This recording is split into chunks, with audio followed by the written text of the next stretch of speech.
now tuned in to the cold, hard truth. Cayman's #1 hard-hitting live podcast show, where we feature some straightforward conversations on political, social, and celebrity news and all things happening in the Cayman Islands and around the world. This show was created to give the people a voice and a means of being involved and informed without any filters. Sometimes it gets crazy, but we always keep it real.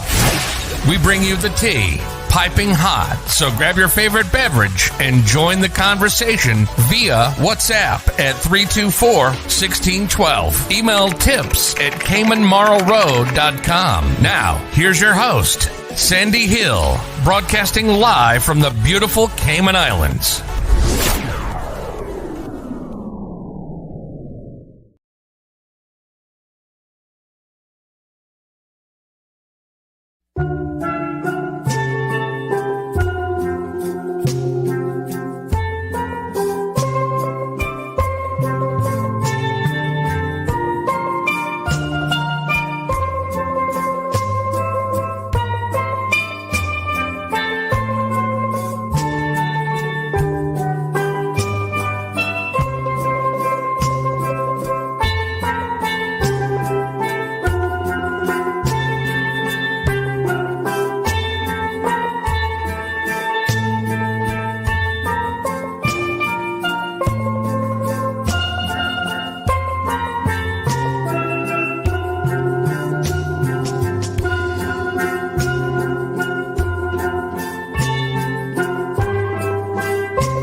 Good morning, Blake and Aaron. They're playing a song. Let's give them a second. I'll send out my WhatsApp notification. It's Blake and Aaron's Spilling the Tea with Sandy. Cayman's top news headlines of the day from CMR. Good morning, Sandy. How are you? Morning. Good morning, Blake and Aaron. How are you guys? We are fabulous. Great. Awesome. Yeah. Beautiful day in the Cayman Islands. Mm-hmm. Indeed. You guys want to hear a funny story real quick? Sure. So I left the house trying to get out of the house really quick because my kids were up way too early. And so I'm like, I'm just going to get into work earlier. Walked out. I'm wearing my slippers still. Wait, what? Your house slippers? Yeah. I walked out of my slippers. I got halfway here and I'm like, well, I can't really turn around and go change shoes. You just felt like you were in some shoes. You didn't really look down to see what shoes those were. Super comfy. Okay. Anyway, anyone else ever did that before? Or was it just me? I went to brunch the other day with no shoes on, and now I wear my slippers here. I obviously have a problem. Yeah, I've done something similar where I've not put pants on. Wait, what? I put pants on. Yeah, How do you I mean, leave the house I without- That one I don't. Yeah. well, because I was wearing like my boxers and I thought I had shorts on, Oh. and I didn't. But I didn't leave. I noticed before. You walked outside. You're like, wait, what? Yeah. Yeah. No, I didn't You even got, walk you got to outside. the car and then go, oops. Yeah. I think I was going to Gotta put wear something in clothes my around pocket. here. I think I was going to put something in my pocket, like my wallet, and I was like, wait, where's the pocket? Oh, Yeah. I don't have my pants on. I don't have my shorts on. I love that. That's not right. Yeah. Anyway, fun times this morning. I have a funny story as well. I wish I had a picture of this because we had ordered something on Amazon. Sorry, this is just a funny story. We ordered these plastic pumpkins on Amazon for Halloween because we've had the chat every time you get a real one and you carve it, it dies in like 2 days here in Cayman. So we thought we would get some pumpkins that we could put on the porch outside that would last longer. My bag had to inspect them. No. So we get these, we get the boxes yesterday and we're so excited. And we open up this box. It's like a pretty big box. Oh, no, they're tiny. No, they're not tiny. They're massive. Oh, really? Yes. They're, it said 20 inches on the website. And I'm thinking like, okay, that's like that. Yeah. No, they're like this big around. Oh, that's cool. They're massive All right. plastic pumpkins. And we got 2 of them. That's fun. Well, Miles loves them, but I'm like, they're a little, They're a little aggressive. you'll see. Yeah, they're a little aggressive. You'll see them on Sunday if you come over for trick or treating. Trick or treating. Anyway, what's up, Sandy? We got a lot of cases. Well, yes, lots going on. Good morning, everyone. Again. Hey, you look amazing. Gorgeous. Thank you. Yeah. Oh yes. It's just George. It's just so easy these days that I'm going with it.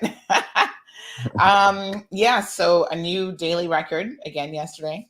I think we're going to be expecting those for a little bit. So this is the uptick that we should have been expecting.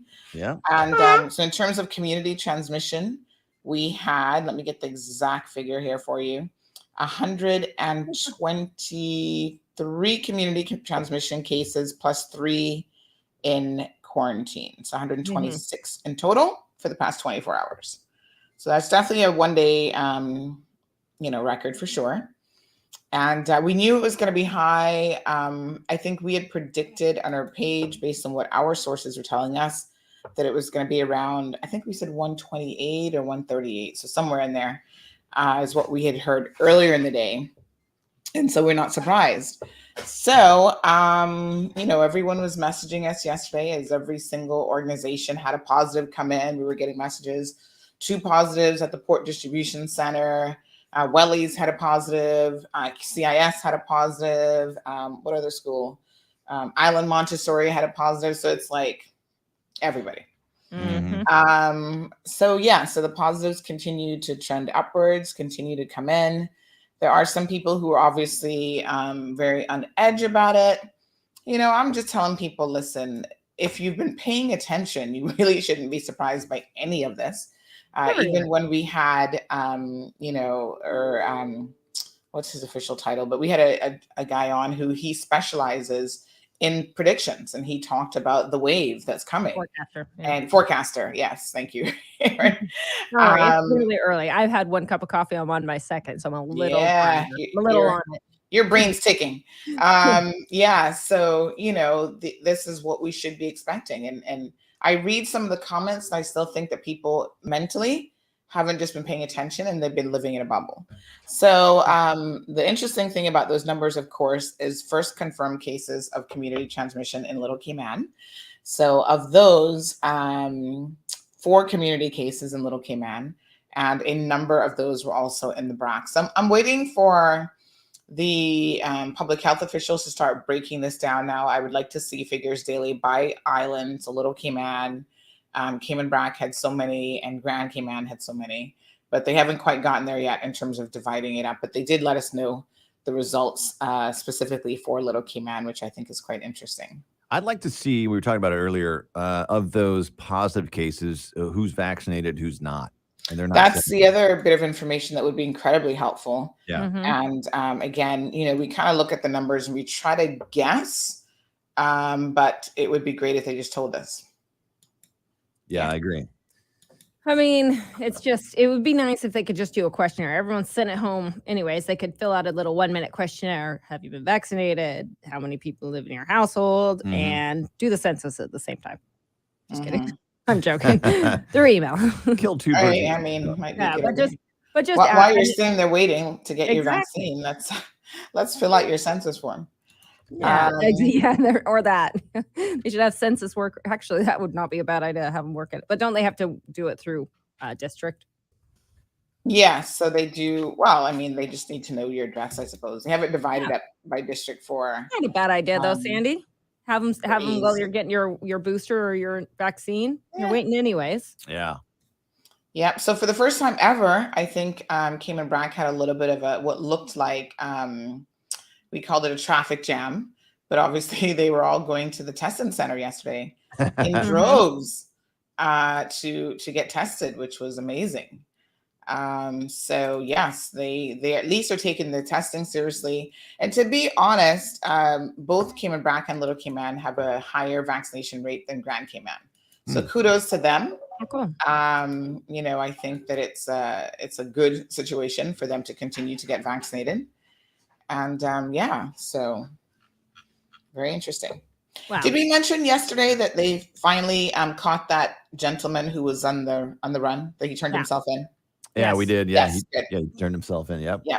So the police have announced that they're investigating a spate of car break-ins that has been plaguing several communities, but in particular the Smith Road Villas area off of Walker's Road. Now, we reported on this, I think it was last week, Thursday, that in the past couple weeks prior, there had been at least probably a dozen car break-ins, and someone had been going through cars and just rummaging through them, looking for, I guess, loose change or any valuables that you may have left in the car.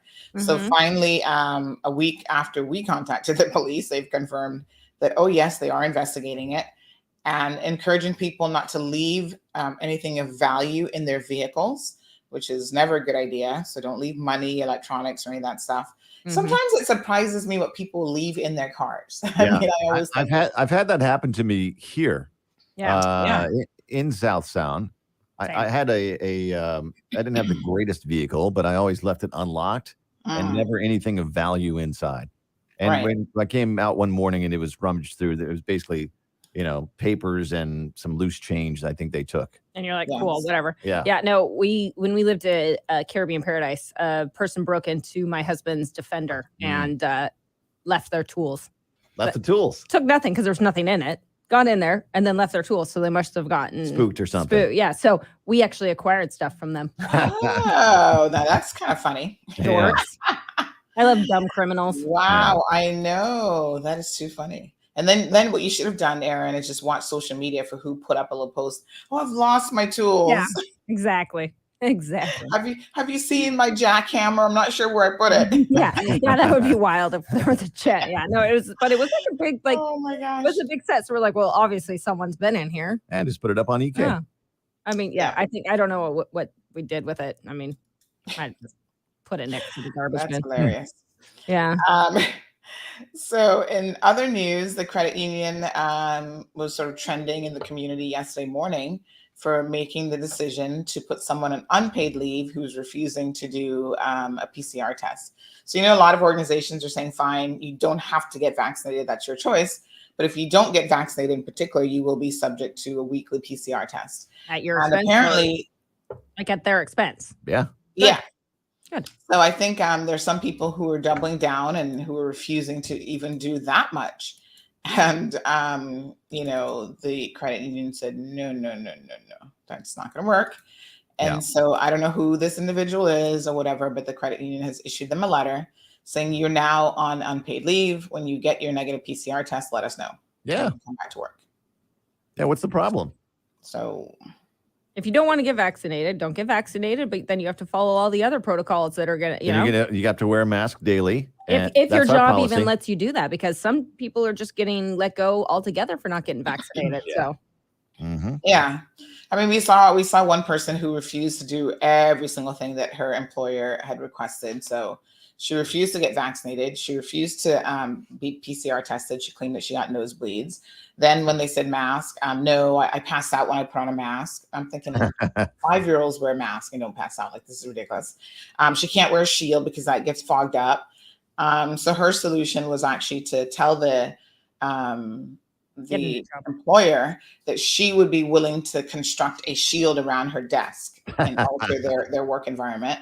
And she would be willing to take unpaid leave. And in that instance, they said, no, you're still in probation. See you later. Yeah. Bye. I mean, but it's ridiculous. Like, if it is. I mean, I can't. Yeah, exactly. I could not imagine as an employer having given someone all of these options and protocols to follow for a public health crisis. Like, we're in the middle of a pandemic, and for them to say no to every single thing with the most ridiculous excuses. And then they want to dictate to you what the policy is going to be. Like, I can't blame that law firm for saying. Good luck on unemployment. Yeah.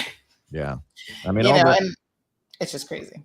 All the frontline workers wear a mask for hours, 8 hours a day, longer.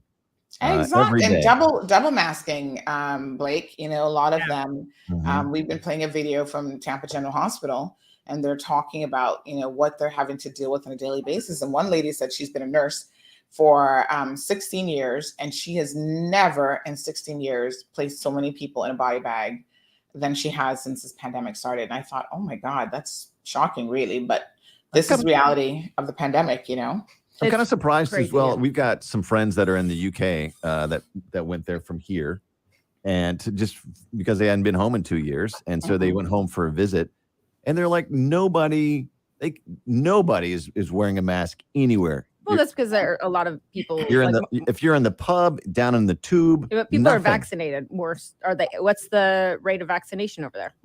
It's not particularly high, but they're also having a real outburst of cases. So it's not like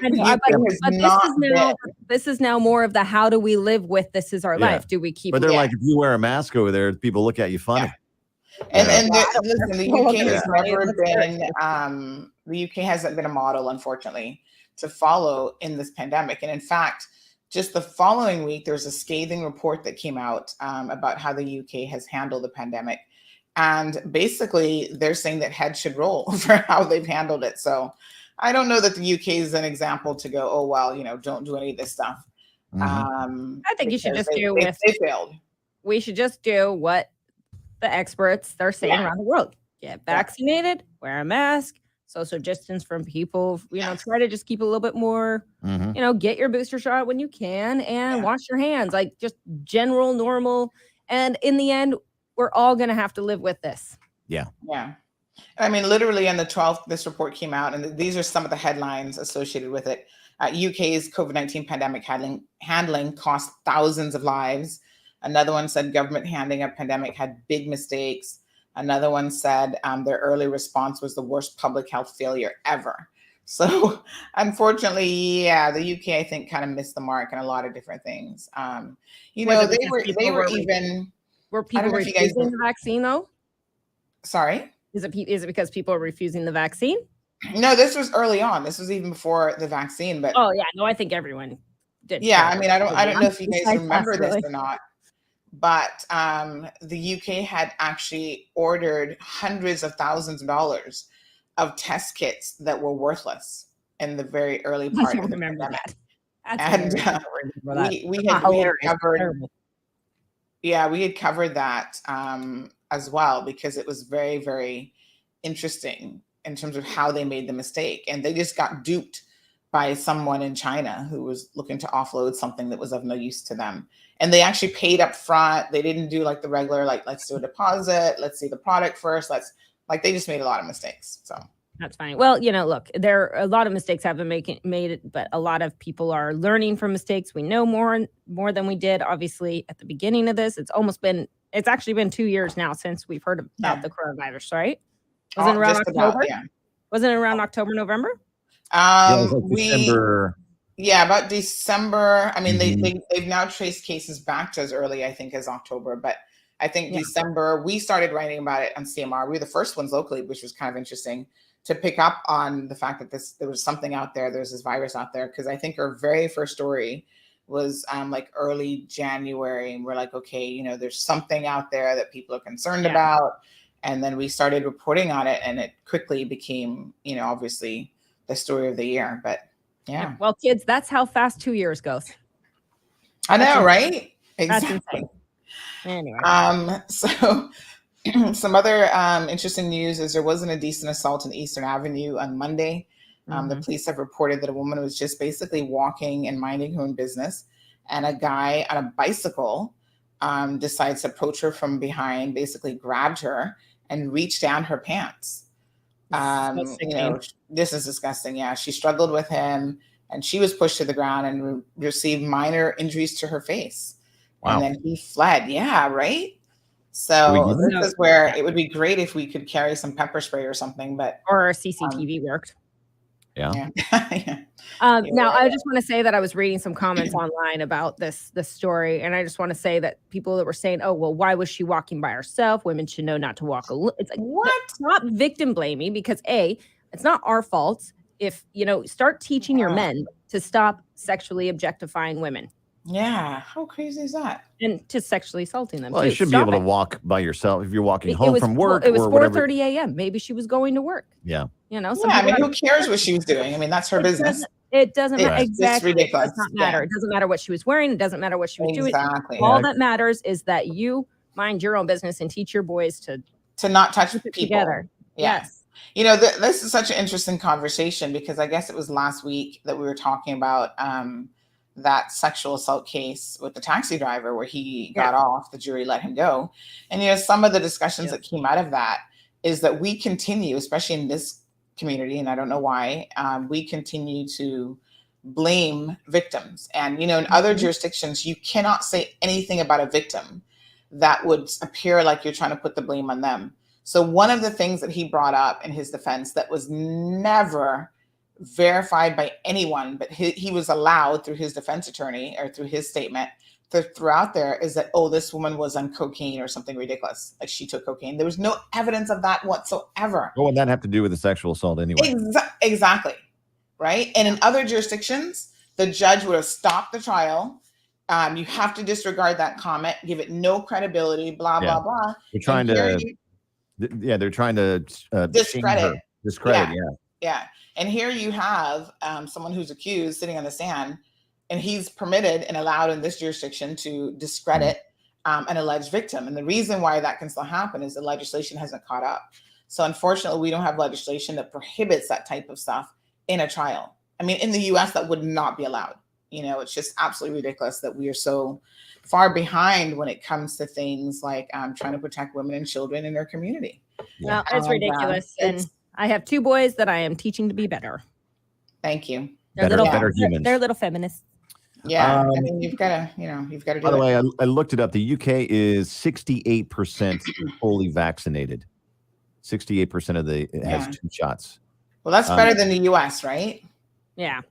Let me just dig up because I have every country in the world right now. So let me just dig up the US and see. I think they're at 54% or something.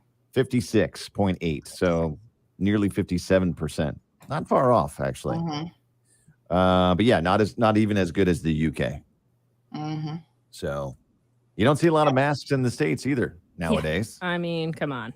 Only where they're required. But yeah, I mean, we can do what we need to do. Let's just, do what the experts are telling us to do and not get on Facebook. And anyway, this has been a fun conversation. Sandy, tomorrow is Friday. Already, I'm telling you, Fridays come around so quickly.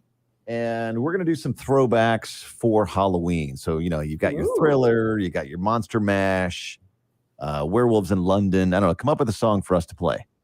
Oh, okay. Favorite Halloween song. Maybe ask your audience. Yes, they've been very, very helpful. Okay. With the song selection over the last couple of weeks. Yeah. Cool. Favorite Halloween song. Awesome. See Mar right now on Facebook and YouTube. We'll see you tomorrow. Hi. All right, guys. Have a good one. See you later. All right, folks. That's Kiss 106.1. Blake and Aaron, every single morning, Monday through Friday. Good morning, everyone. Diamond Princess. She's the first one to click that good morning button. Alice, how are you? Carmeli's got it locked in. Jonathan is joining us. Thank you so much, Jonathan. Good morning to Marshall. Omeria is here. She says, pleasant good morning, Cayman. Sandy, can you please wish my nephew, Jaquan Solomon, a blessed birthday today from Auntie? Absolutely. Hopefully he's listening in. If he isn't, tell him to listen. Oh, send his picture, Omeria. Send it on WhatsApp and we'll stick it up on Facebook and Instagram as well. So happy birthday, Jaquan. Felicia's got it locked in. Lillian is here. Wee Wee is always here. Thank you so much, Wee Wee. Keisha, good morning. Carol should have like a super fan badge by now. I don't know if she has a top fan badge, but she's always here. She says that they need to sort out a proper plan. Lateral flow testing, shoving thousands in 10 or 14-day quarantine is not sustainable. Well, that's supposed to change November the 20th anyway. So Olivia, good morning. Diana, morning. Sue is here. Irvlyn, good morning to you. So Philip, yes, honey child, I was calling no names, but we all know the story too well. It actually was her that I was referring to, because that is the most ridiculous story that I've heard locally coming out of the pandemic in terms of what people are refusing to do. Ay, ay, ay. So we're going to play a video here in a second, just waiting for it to finish uploading. In case you missed it, listen, if you guys are missing these COVID Spotlight series, you're missing a lot of information. And it's not for lack of trying, because we're definitely putting the information out there, but you can still go back and watch it at your leisure. I had a young lady yesterday that was talking about how, she's taken her parents to get vaccinated, her husband, the kids, everybody, but she hasn't done it because she has a heart condition. I was like, did you not watch her special with the 3 cardiologists talking about this? And she said, no. And I said, girl, let me send you the link, because let me tell you the truth. You of all people definitely should be vaccinated. You got a heart condition and you're thinking this is going to be a bad thing. I said, honey, the truth of the matter is getting vaccinated when you have pre-existing conditions is what you want to do. In fact, just yesterday, I had somebody else who's now getting a little bit antsy, and she's been one of these like, oh, I'm not going to get vaccinated and I don't trust it. And, and now, because the community spread, yesterday she messaged me and she's like, Sandy, where's the vaccination clinic? I need to go get vaccinated because I have diabetes. I have this, I have that. She's talking about all these things that she has. Let me show you guys the vaccination schedule. I think this is the last one. Yes, version 5. And so I said to her, good for you. Good for you. If this latest community spread is scaring people into doing what they should have done months ago, then wonderful. But I did say to her, you do know it's going to take about 8 weeks for you to get after your final shot. I mean, not 8 weeks, 2 weeks after the final shot for you to start to get your protection, your immune response protection. And she didn't even know that. And I'm like, girl, you got to start paying attention to stuff. Like, the information is out there. The accurate information is out there. They're paying attention enough to the inaccurate information to be able to spread that on their social media platforms. Then you got to pay attention to the correct stats and correct information. So I'm a little bit surprised that she didn't know that, because we've definitely talked about it more than once on this program and elsewhere. And she's like, oh, I didn't know that. No, you don't go get a shot and immediately get the protection 5 minutes later. That's not how it works. That's why within the first couple of days, you might feel kind of feverish from the vaccine, because it is already starting to work in your system. That is also why anyone who talks about things like GBS and other things happening, a minute after, a day after, or even 24 hours after a shot is given, is a little bit missing the mark, because they don't understand how the vaccine actually releases into your system and how it works.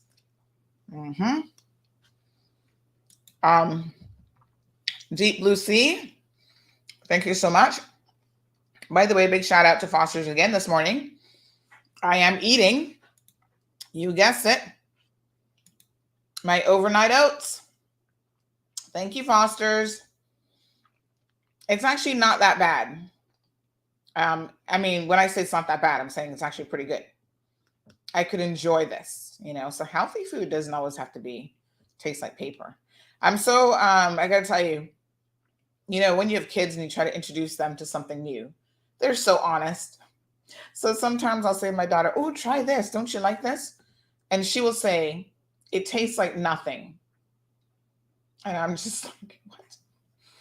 She's like, "It tastes like nothing. It doesn't have a taste." And there are some things that we eat that might be nutritional for us, but they really do taste like nothing. They're just bland. Mind you, she's not one for a whole lot of spices, but certain things she's like, "This just tastes like nothing." So I can tell you that this overnight oats actually tastes pretty good. Coconut shavings. This one's got strawberry, blueberries in it. And the oats themselves, I don't know what the other ingredients are, but there's something else in here that gives it a little bit of sweetness.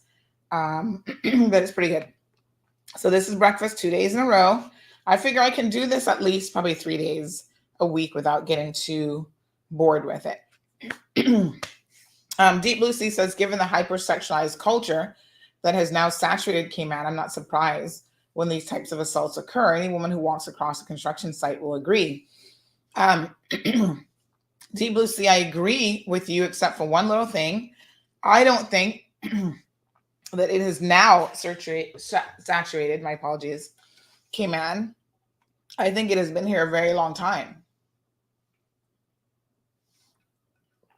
I believe that we have always lived in a hypersexual environment, especially with men feeling like they can do whatever to a woman, whether it's catcalling in public, inappropriately looking at her, touching her, whatever. Like sometimes I have witnessed, like I'll be, walk in public or whatever, and I have seen men undress a woman in the most ridiculous way with their eyes and just, their body language.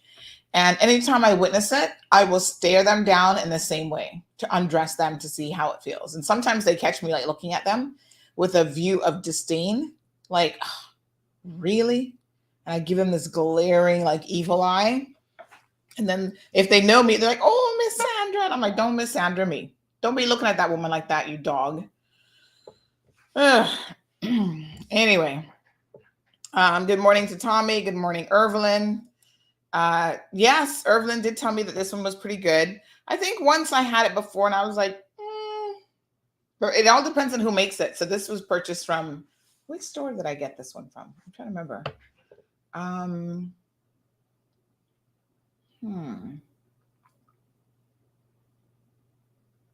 Was it Countryside or the other store? I can't remember now. Does it tell me in the label which store is that? Probably not. I don't know. Okay, I gotta try to remember which store I went to that day. It definitely wasn't Cayman Bay, so it's either gonna be Airport or Countryside. I'm gonna have to think about it. It was probably Airport. John, good morning. John says many people are positive out there and not saying it, so it will continue to spread. They have to close for a week and test everyone and know where the positives are. That's the way how they're going to control it. So testing is definitely the key. However, I must say that shutting down the entire country just to test people, unfortunately, isn't realistic. But people have to be responsible, right? So this is community transmission, folks. And what that means is if you have it, you are very, very likely to transmit it. So remember on Saturday, we posted up on our social media page that Cotton Club had some positive cases. They had 3 barmaids at that time and a DJ. They were all out after having tested positive. Other people had taken their tests, but they were waiting results, and they forced those people to go to work on Saturday and into Sunday. And guess what? At least one of those persons has since come back positive as another barmaid. And then her boyfriend works for the Port Authority. You see the 3 degrees of separation that we're always talking about when it comes to the COVID, situation. So the boyfriend works for Port Authority. Yesterday morning, he found out that he's positive, and another coworker at Port was positive. So the Port Authority had to close down their distribution center off of Portland Road, which is like the Port Authority CBC center. So it wasn't the main one that were, sorry, it was not the main one that was actually shut down yesterday. So I just want to clarify a few things about the port. So of course, people always contact me. I seem to be the first to know when something is happening on this island a lot of times. So if positives are happening, listen, you better believe that CMR is going to know. So that's how we knew that yesterday's numbers were going to be close to, let me tell you what the original number was that we posted. I'm just having a look at social media. I think it was 130. We were told that the numbers were coming in the 130 range. Did I say 138 or 128? 138 is what we had heard, and it turned out to be 126. So not really far off in terms of those numbers, right? And so this is how easily it is transmitted. And the other issue is, unfortunately, what should be happening, I got a frog in my throat this morning. What should be happening is employers should be saying, you know what, let me be proactive and test everyone in the workplace. So there's a positive at Wellies. Wellies should now say to all their staff, everyone has to go get tested. Employers, you have a degree of responsibility to contain it even within your work environment. And your lack of disregard for that, I think, is quite shocking, because there's some employers who are actually forcing staff to work when they should just be waiting on test results. And how does that situation, that greed of wanting to stay open when you don't even know the status of your worker is going to help you? Eventually, you're going to have to shut down anyway if you have an outbreak, and we're going to hear about it. And we're going to put you in blast on CMR that you just need to do better. Good morning, Daisy. Vernita's here. Thank you, Miss Sue. Louise says, morning, Sandy. What's the credibility to the COVID test over the counter being now sold in stores? So they're about 95% accurate. Here's the thing with the lateral flow test is you actually have the opportunity to buy more of them and to take them in the privacy of your home. And there are people who are concerned that individuals are taking them, testing positive, and then not reporting it to the authorities. You also have a legal obligation to report your positive results. And what you should do is, if you get a positive result from the at-home lateral flow test, you should then go and get a PCR test to verify that positive. Because pretty much unlike the PCR test, the lateral flow test can give you a false positive. So you will want to go and get that verified. So Carol makes a very valid point here. She says that's why lateral flow tests are important. Can't just shut businesses down. It's ridiculous. Unfortunately, lateral flow tests are expensive here. They're ranging, I think, in the $10 range. But guess what? If you have a staff of 10 people, 10 times 10 is what, $100? That's not really all that expensive when you're talking about the health of your coworkers and the health of your customers. So if you have to spend $100 a week, even on the lateral flow test, for your employees to get tested, to me, that's a drop in the bucket when it comes to having to shut down your business and potentially losing thousands of dollars because of that. So Gabby says the construction site across from Hurley's, sure that they had to shut down. Buenos dias, Erica. ¿Cómo estás? Estoy bien. Rocio says her workplace, they tested yesterday and they were all negative. Thank you, Rocio. So Rocio is, again, at a salon, and salons are, a little bit higher risk because you were in closer contact. Kevin has said that they usually come in packs of 2, and in the US, the average cost is about $20. So the price here for them isn't any different. So, Carol, apparently in the US, they're not any cheaper. I mean, like I said, I don't necessarily think that they are I don't think that that's expensive. You can't even go to lunch for $10 in Cayman anymore. So you buy a drink and it's $10. So spending that on a lateral flow test to know your health results, to me, is kind of like the thing to do. Let me just see here now. So yesterday, let me just see where this video went. So yesterday morning, literally after the show, we started getting some feedback that the credit union, we saw the letter, that they had let someone go because they were refusing to get their PCR test. And I got to tell you, I'm not mad about it. I'm not mad about it at all. I reported the story as factually as I could. We had reached out to the credit union for comment. They did say that they were going to be sending something through, and then we never got anything. I mean, that's on them if they don't want to comment on it. I think their letter is pretty self-explanatory. And so I don't know that they needed to say very, very much.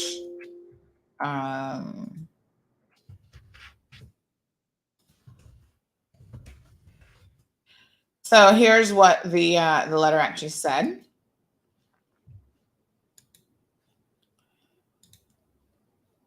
Let's pull up the letter. All right, here it is, folks. So this is the credit union letter. It basically said that this letter serves to advise you that as a result of your non-complying with the following section of the credit union's COVID-19 policy and not providing a current medical exemption, you're required to leave the office on unpaid leave effective immediately until you provide a PCR test or a completed vaccination card. So they clearly have a policy that you should get vaccinated. I mean, they're encouraging people to get vaccinated, I should say. But in the event that you choose not to get vaccinated, you should provide them with a weekly negative PCR test. And in lieu of that, you'll be staying home on unpaid leave. They're not firing them yet, but you got to stay home on unpaid leave. Do I see a problem with this? No. You cannot believe and think that your organization can set policies in place which are in line with, what the country has mandated or the government has mandated, and that you can choose to not follow those at all and there will be no repercussions. I mean, really? Why wouldn't you get a PCR test? Why? Especially with community spread happening as it is at the moment. Why would you not want to get a PCR test to know your status? Well, Section 4 of their policy says that the employees are being encouraged to get fully vaccinated from October the 25th. Those who are not fully vaccinated by that date, and except if you have a medical exemption, will be required to be tested weekly with a PCR test, and the result has to be submitted every single Monday and to the HR department by 9 o'clock. The PCR test 72 hours before, and if you don't have the PCR test, then basically you're not in compliance with their policy. So Carol says that the lateral flow test is free in the UK. Well, the government is bringing in some free, I think, mostly for school children.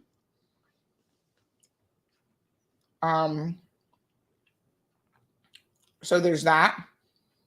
John says living with COVID doesn't mean that everyone has to have it. Well, I think what it means, that John, is that if people are not taking the necessary precautions to prevent it from spreading, wearing their masks, social distancing, and so on, that it will spread. It doesn't mean that it has to or that you have to get it. However, you guys do know, and we keep saying this, and I feel like we have to say something 20 times for it to sink in. The scientific community is saying everyone, just like how you get the common cold and you get the common flu, eventually everyone will end up with COVID. This is no longer, it's going to phase out by next week and we don't have to worry about it. This is going to be here with us. It's not going anywhere. We're learning to manage it in different ways. And eventually you'll get it. How sick you'll get, whether you're going to survive it, those are the unknowns. Nobody can tell you that because there's so many factors, quite frankly, that play into that. We know that the better and stronger your immune system is, obviously, if you have no comorbidities, the easier it's going to be on you. So things like trying to get that weight off. You see me sitting here eating oatmeal for a reason, folks, because I got to drop 50 pounds to be in the right zone, right? Getting your blood pressure under control. You know, I don't know if you're diabetic, probably what you can do about it, but there are lifestyle changes that can help your diabetes. You know, all of these things are important. Eating right, exercising, getting enough sleep, those things help your immune system. But you can be in perfect health, as we have seen, and have no known comorbidities, pre-existing conditions, or any of that, and COVID can still kill you. It is what it is, okay? So I want to make sure that we understand the realities of what we are dealing with. So are people going to die in the Cayman Islands? Everybody pay attention. Read my lips. Yes, people are going to die. It cannot be stopped, right? Shut down our borders forever. Then people are going to die for other reasons. Lack of employment, lack of food, stress because they can't work. And that's not a logical response. So I think, John, what needs to happen, and I'm really, really flabbergasted, disappointed, because even yesterday, going into the evening, somebody said, oh, you know, why hasn't the government made a statement? Well, actually, they had a statement prepared. And the Minister of Health released that statement last night. We played it on our social media page. And I'm sitting here reading the comments on her statement. And people are like, let me read some of these ridiculous comments, because some of them really are like jacked up, right? Oh, well, what was the point of this? To tell us not to stress out, not to get, I'm just like, what? And why is she still telling us, you know, to get vaccinated? It's like, the government has been very consistent actually in their messaging. And they have said, this is where we're going to be. Right? We knew that this was coming. The only difference is we thought that this was coming once we opened our borders. Why? Because we were living in such a bubble that we believed there was no community spread when this virus was slowly but methodically seeping through and moving through our community. And you know the old saying that ignorance is bliss? You know what that means? What you don't know won't hurt you. This is where what you don't know can and does hurt you all the time.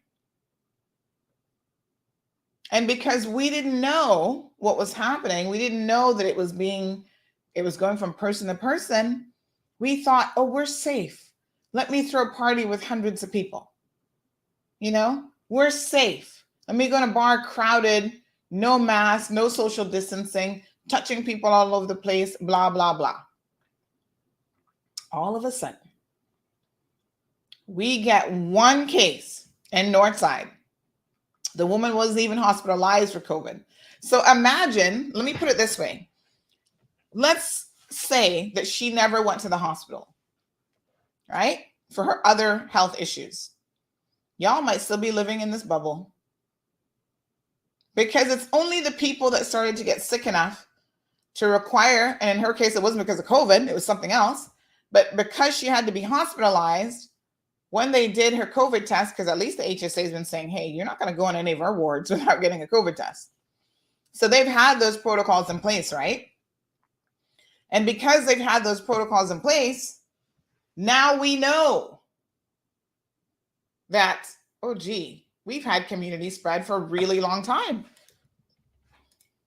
Well, one of the important things that we need to make sure that we're doing in this community is, please, folks, participate in the census. Right now, we don't even know the exact number of people that are in the Cayman Islands. The only way we can get that information, population count, all this other statistical information to know how we're doing as a country, develop policies that will help the people, is if you participate in the census. We're going to keep talking about policies in the workplace and what you guys think about it. Beginning the 10th of October, residents across the Cayman Islands will be invited to participate in the 2021 census. What is the census? Simply put, the census is a head count of every person living in the Cayman Islands. The population count and data are protected and authorized by the Statistics Act.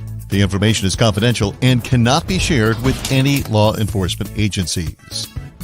Your response helps guide business, social, and economic planning for the future of our islands. The 2021 census will inform decisions on how millions of dollars are allocated for roads, schools, hospitals and healthcare clinics, fire, emergency response services, and other programs. Census enumerators will visit your household, ask a few questions like how many people live in your house, including their age and sex. Every person counts, no matter who you are or where you live. So have your say in the 2021 census. All right, folks. Really, really important to participate in this. I think it's, just one of those things that we have to be committed to. And let me just, 1 second here. All right. So, of course, what does this mean? Do you think that an employer does not have the right to set certain policies in place when it comes to the workplace? I think that they have every right to do so. If they're fair and equitable, and in the circumstances requiring a weekly PCR test, if you don't want to do it, then go find an employer that doesn't have that requirement in place. But I think any employers who do so are being very, very smart.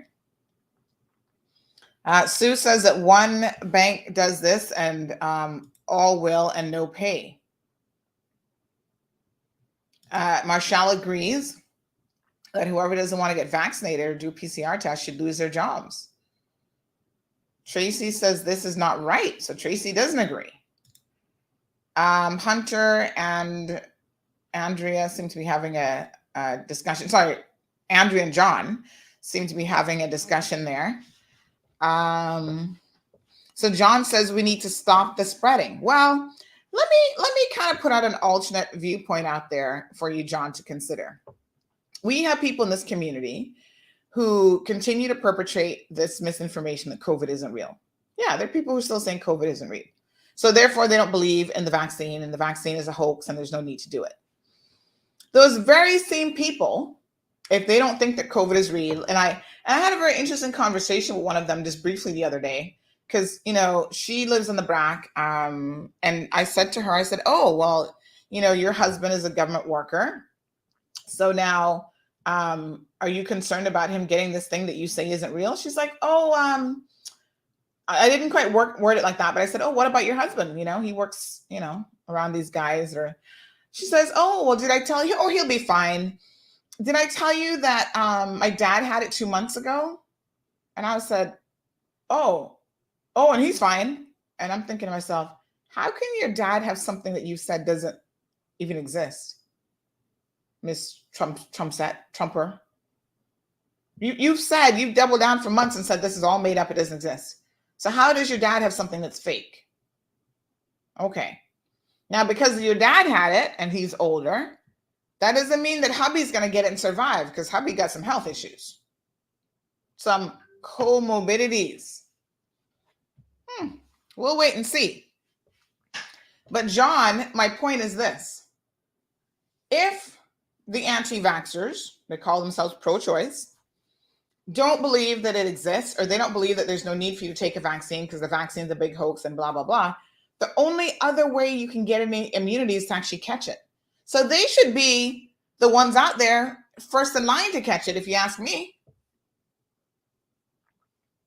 Right? Because they're saying, they should be saying, I need natural immunity, let me catch it. And I agree with that. Line up. Every single one of them that was at that pro-choice protest should now be lining up to catch COVID, because you will get natural immunity from it, or it will make you gravely sick, or it will kill you. Those are your three options. And either way, you've got the immunity, even if it kills you, right? I mean, it won't do you any good if you're dead, but I'm just saying. Now, if you're on the other side of the spectrum where you rely on scientific information to help with your decision-making process, you know that even natural immunity just isn't enough. So even if you catch it, to all these people who are now catching it, in a way, good for them, because they're catching it. Most of them are not being hospitalized. That doesn't mean you shouldn't get vaccinated, because the science says your best position is if you've caught it and survived, you've got the natural immunity. Now you want to couple that with vaccine-induced immunity, because you are the most protected of all, even above those who are just vaccinated. So the 126 people that got it yesterday, if you're in that number and you're unvaccinated, folks, go get vaccinated. So yes, Tracy, COVID is going nowhere. So Luis says that we're so lucky here in Honduras, the PCR test is upwards of $100 US, and here they are free. Well, in Cayman, you can still go to government facilities and get a free PCR test. But you know what these employers are now having to say is if it gets to the point where you have to pay for your PCR test, they're not paying for it. So if you look at that credit union letter, it also says in that letter that you will get it done at your own cost, your own expense, because they're not going to take up that cost.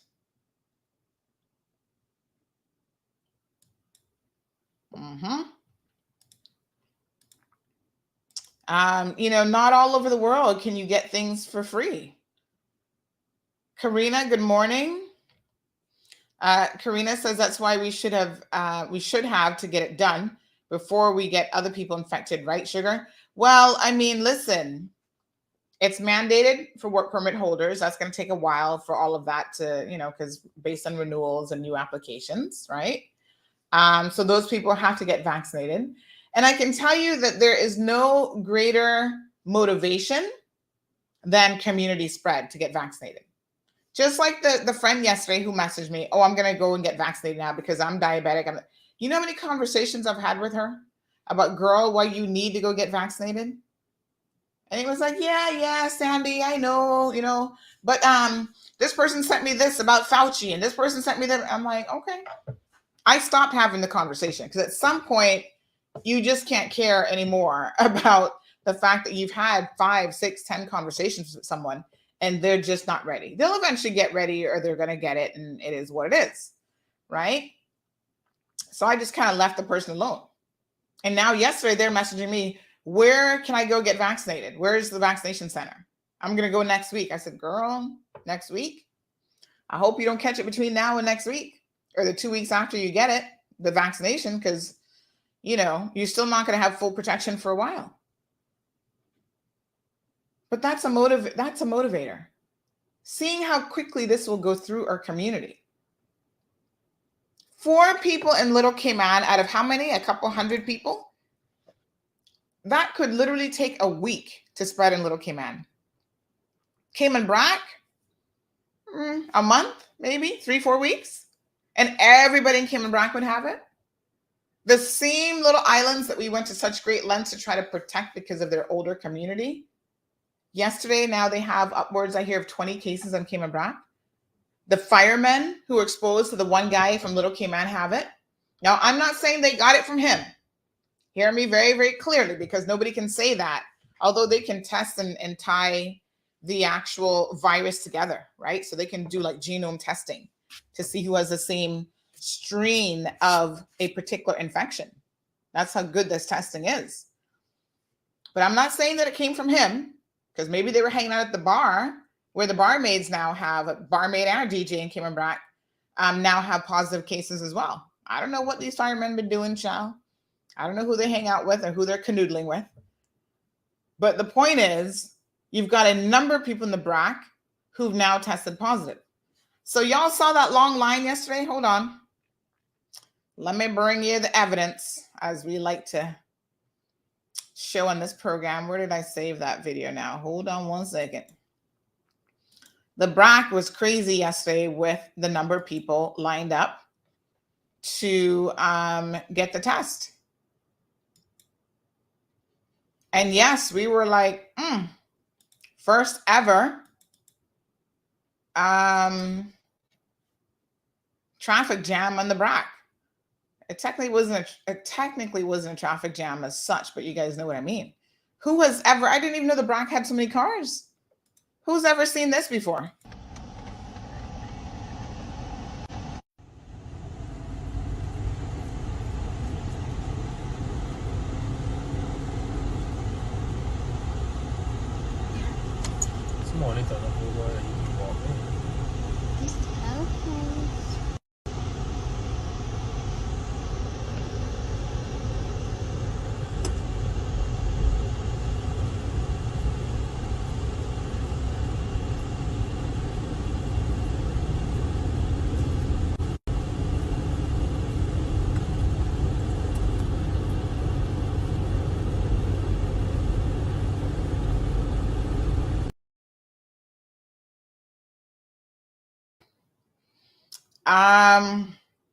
Amazing.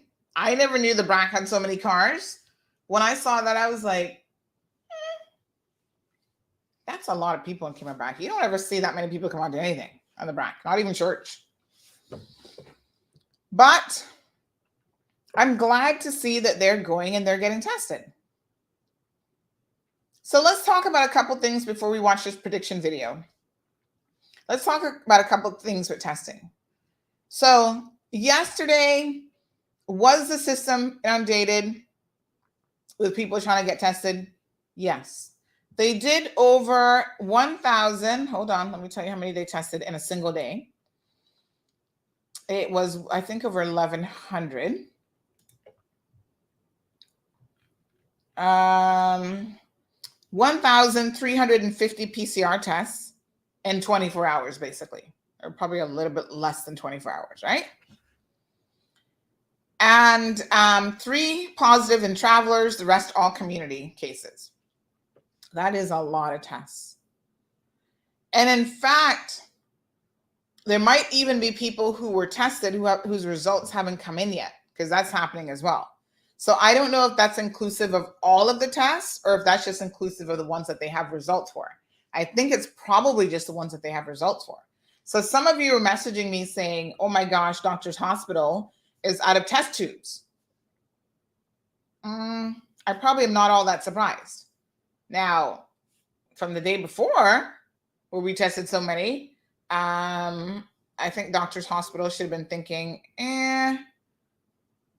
yes, I think that we need to be considering the fact that we need to have ample supply of everything. Now, I don't know what their supply chain situation is, right? Maybe they had it in the warehouse and nobody could go to the warehouse to get it. I don't know if it's on a boat. I don't know where the test tubes are. If they'd buy it from another medical supply store on island, I don't know. What I do know is at this point in time, anybody who's providing testing, especially for government and so forth, which Doctors Hospital is one of those facilities, they have 2 locations, that they should amp up and rev up all of their testing capacity. This is a given, right? Now, we don't know much about Doctors Hospital's preparedness or their capacity. They were invited on the show. That would have been last week, I think Thursday, when we had other on-island facilities, including Health City and another local clinic, talking about their preparedness as private institutions. Because you've got the government arm, the HSA, right? They have to be prepared. We spoke with them on Tuesday. Kevin did a great job with that show. But last week, he talked to some private sector people. And there are other private sector organizations who've reached out and say, we want to get in on the conversation because we want people to know and understand how we are prepared to handle and assist the community and individuals as well. Unfortunately, the representative from Doctors Hospital was a no-show, and we never heard anything from him. We never heard, I was in emergency surgery, my apologies for not showing up. You know, this is what happened. That we just never heard a word. I don't know what happened. I can't tell you what happened. All I can tell you is they were scheduled to come on. They had confirmed that they were coming on. They had reconfirmed that they were coming on. And then they were a no-show with absolutely no explanation. It would have been nice to have heard from them because Doctors Hospital is one of the larger facilities on the island. And they do have a government contract for testing. So, we would like to know what happened yesterday, how you ran out of test tubes. Like the PR team over at Doctors Hospital should have been on top of that, because you're making me address it kind of in a vacuum. Haven't heard a word from them, so I don't know. So these were some of the complaints. I had people messaging me, Sandy, I was tested 72 hours ago and I still don't have my results yet. So there's also that. People who are waiting and don't want to move from home, don't want to do anything. They're waiting on test results. And one person said to me, if I'm like some of these jackasses out here who don't care about anybody else, I'd be going to the grocery store, doing all this stuff, not knowing my test results. But because they're in an environment where somebody else has tested positive, they are concerned that they need to stay put. And in some of those instances, those people are receiving positive results. And they were saying, we ain't getting a phone call and I'm waiting. So I thank you for being responsible and for thinking about community spread and thinking about other people in the community while you await your results. If you can stay home, that is definitely what you need to do, especially when you are the primary contact of someone who's already tested positive. That's why I ain't got no time for people like Cotton Club forcing their workers to go to work when their coworkers, 4 coworkers have tested positive. And you see what happened? Some of the ones that you forced to go to work came back positive too.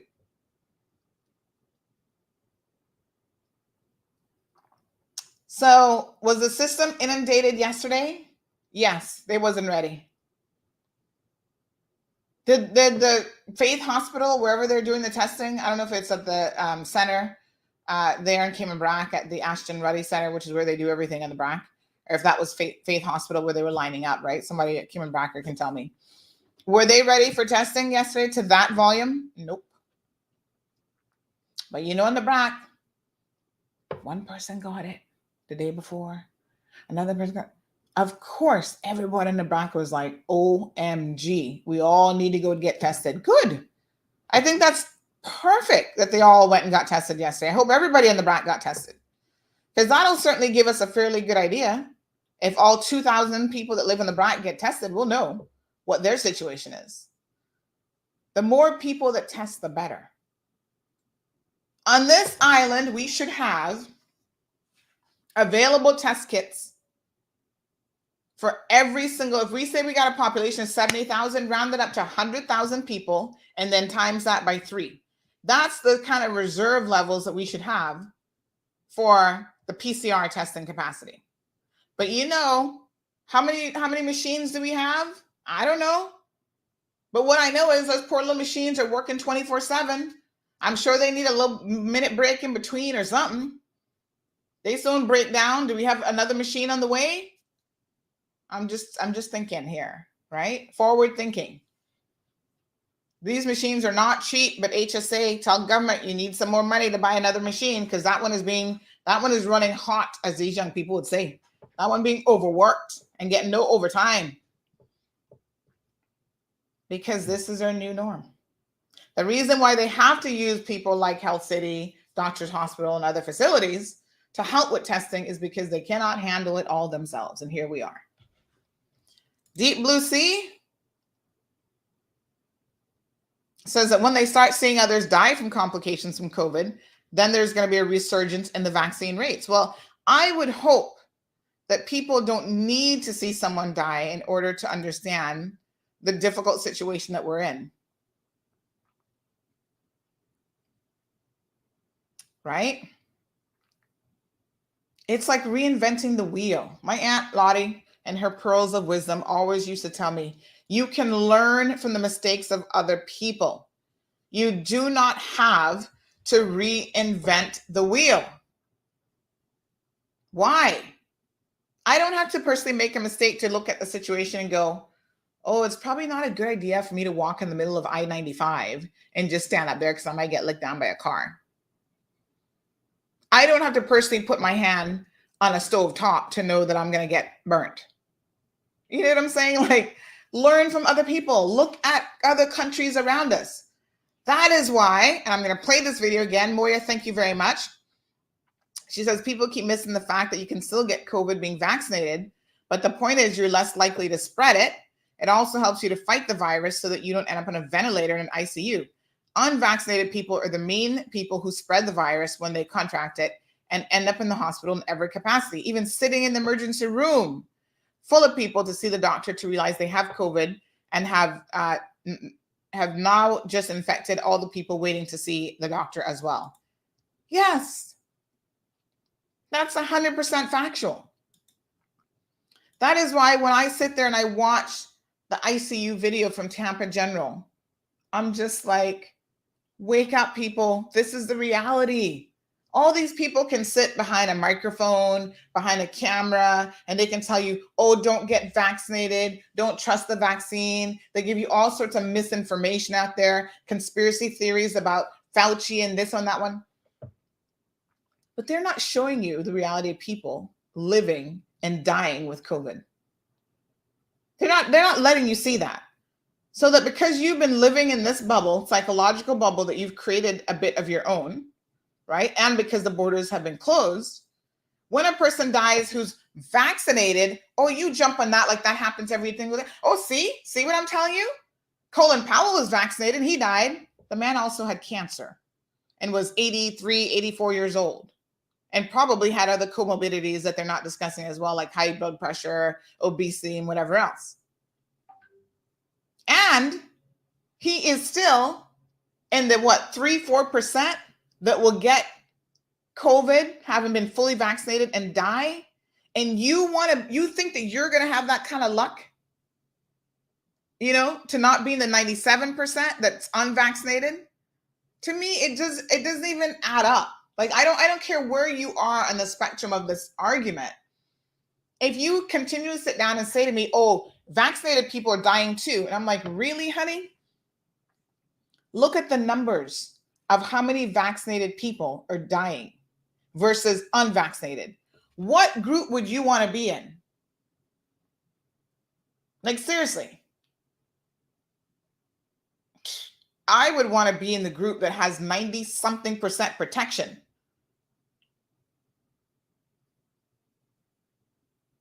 Here's what the frontline workers and the experts are saying. Take their word for it. Don't even believe me. When I see people on social media saying that COVID is not real, it makes me so very angry. As a nurse, I'm like, how dare you just shadow me one day, just one day, just an hour. Walk around this unit and see what you see, and you will know that COVID is real. I think sometimes it's easy for people that are sitting on the comfort of their own couch, posting on social media about why the vaccine isn't good for you. That's what I find truly frustrating, because we are in here and we're seeing it every day. We're watching people die. I understand that people have certain reservations about the vaccines, but you see hospitals full of COVID patients.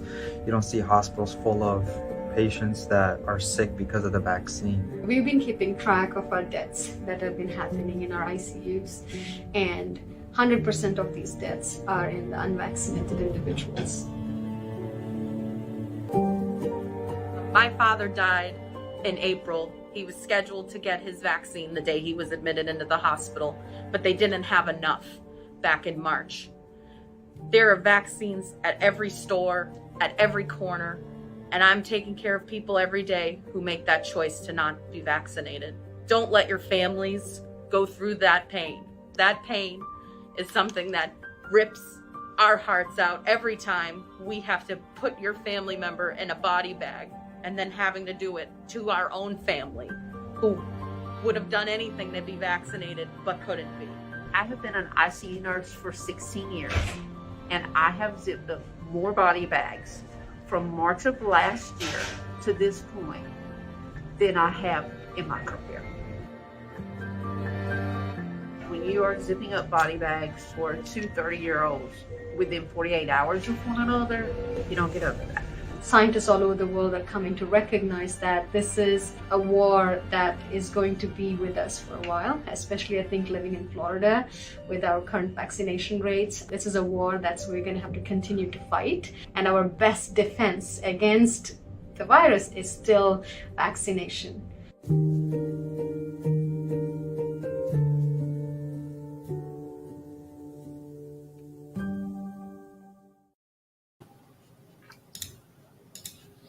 All right, folks. So someone shared on, oh God, I was just trying to stretch my tennis elbow. Oh, this thing is so painful, can I tell you? Someone was sharing that there's a lot of firemen that are positive, and I think there's a number on the Brac for sure. I don't know what the numbers here are in Little Cayman. I mean, the sad thing about it is those individuals now have to obviously isolate with their families. And someone was asking me yesterday, do we have enough people on the Brac now? Because we have, I don't know, 9, 10 firemen that are positive or whatever the number is. It's not like the Brac has a huge contingent of fire officers. Are there enough of them there to do shift work where the 737-8 can actually safely land on the Brac? Because remember, they have to have so many employees qualified at a certain level for those larger planes like the MAX 8 to be able to land. And I said, it's a good question. And it's one that I actually do not have the answer to be honest. I would have to ask the fire service and see what they come back with. But it is a valid question. Here's another comment on WhatsApp. It says, morning, Sandy. The whole system is overworked and overwhelmed. I just got out of quarantine the last couple of days, and travel time didn't even do their random check to see if I was okay or even in the apartment. Child, travel time needs a real working over. The phone died twice while in quarantine and no one called me. They probably really weren't even tracking me because of how the phone died. And you don't know? ? I could have went anywhere and do anything. It's all a mess. Not to mention the day that I was supposed to get out, I called 3 times to get my results. And the last call was about 9 p.m. and they sneered the phone laughing. I asked for my results and if I could leave, and they checked and came back and said, oh yeah, you're good to go. Just unprofessional and unorganized. Like I said, a mess. Well, folks, you guys know that I have been no fan of travel time for a minute now. They've been screwing up a very long time. And this is now where, if you were private sector, some heads would roll and you'd be fired a long time ago. But that just ain't happening because they're government workers. Some people, I know that travel time is hiring people who haven't worked for years and otherwise, would probably be undesirable in other jobs, and they're trying to give people an opportunity here, but I don't know what kind of training comes with that, because based on that comment, the lack of professionalism there is, it just makes me shake my head and say, what a mess. Like, are you serious? Am I surprised? No. Miss Darlene, government, head of the civil service, because you see, this is where y'all don't get it. The elected officials can't go to travel time and say, we're going to fire you from the top all the way down to the bottom. They don't have that kind of power with a civil servant. France Manderson, in charge of the civil service, Mr. Wesley Howell, I believe, is the chief officer for where travel time falls under. Listen to the people of the Cayman Islands when they tell you, and we've been telling you for months, travel time needs to shape up. Travel Cayman, travel time, whatever the heck they're calling themselves, shape up yourselves. While you're busy patting each other on the back and giving each other medals and accolades and recognitions and OBEs and this and that and blah, blah, blah, y'all have been failing the people of the Cayman Islands.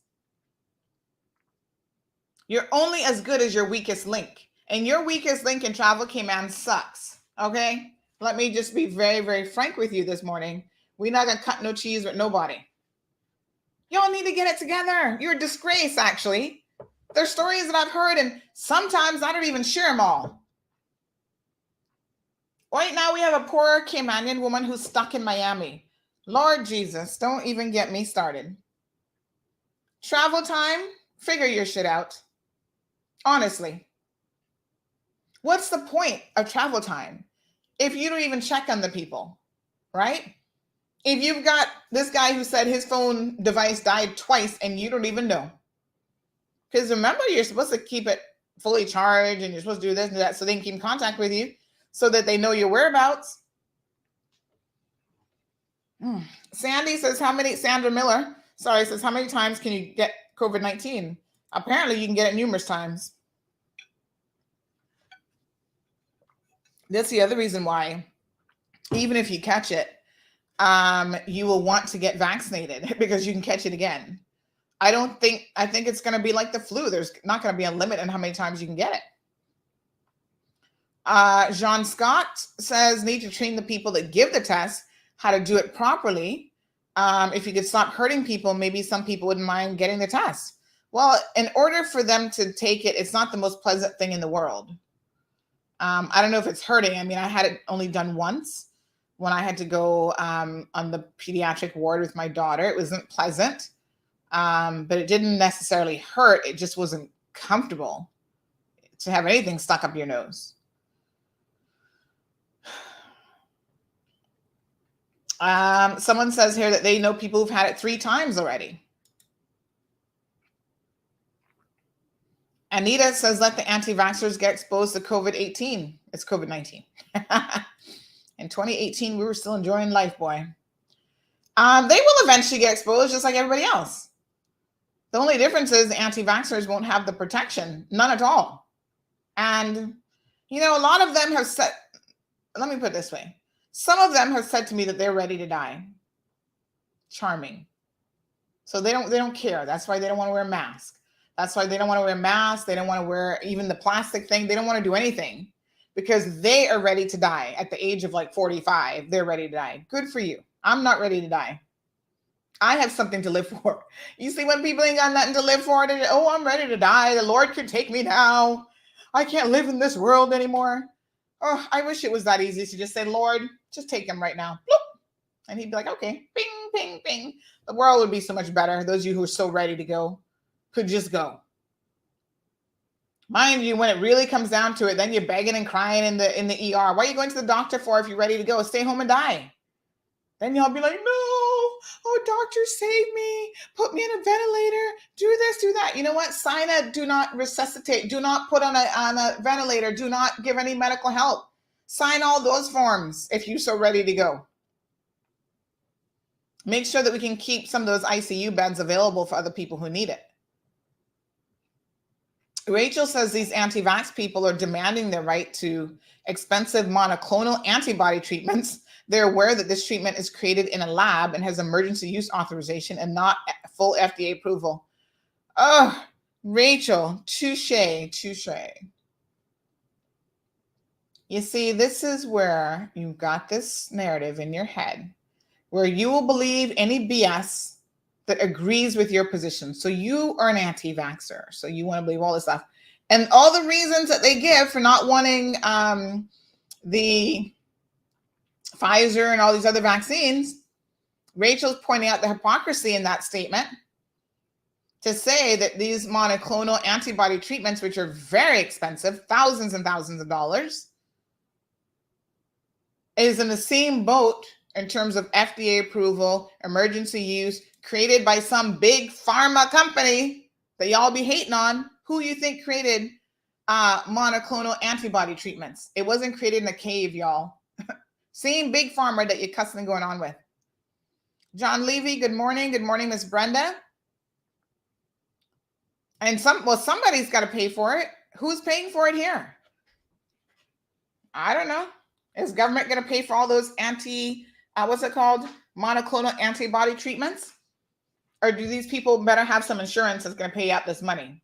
Speaking of that, y'all wait to see insurance rates going up soon. Tracy says, how is it the government is not prepared? Well, I would not say that they don't have a plan. I think what has happened is Whatever plans they were working on have been escalated. And I feel sorry for the government. Trust me, I really, really do. I would not want to be in their shoes. But at the same time, I'm in the shoes of the people. And I will have to address the concerns of the people. So I think, Tracy, it's not about not having a plan. It's about you now have to execute your plan in the real world. Because this is the thing about COVID. COVID ain't waiting on nobody. COVID didn't wait on anybody to introduce itself to the world. It didn't email presidents of the world, unlike what some people think. It didn't come from Bill Gates saying, okay, I'm about to release this. Y'all get ready now. Have all your stuff in place. It hit with a vengeance. I'm actually on air. So unless you're trying to get on air, I'm not sure why you're calling. But it hit with a vengeance. That, no one could have predicted.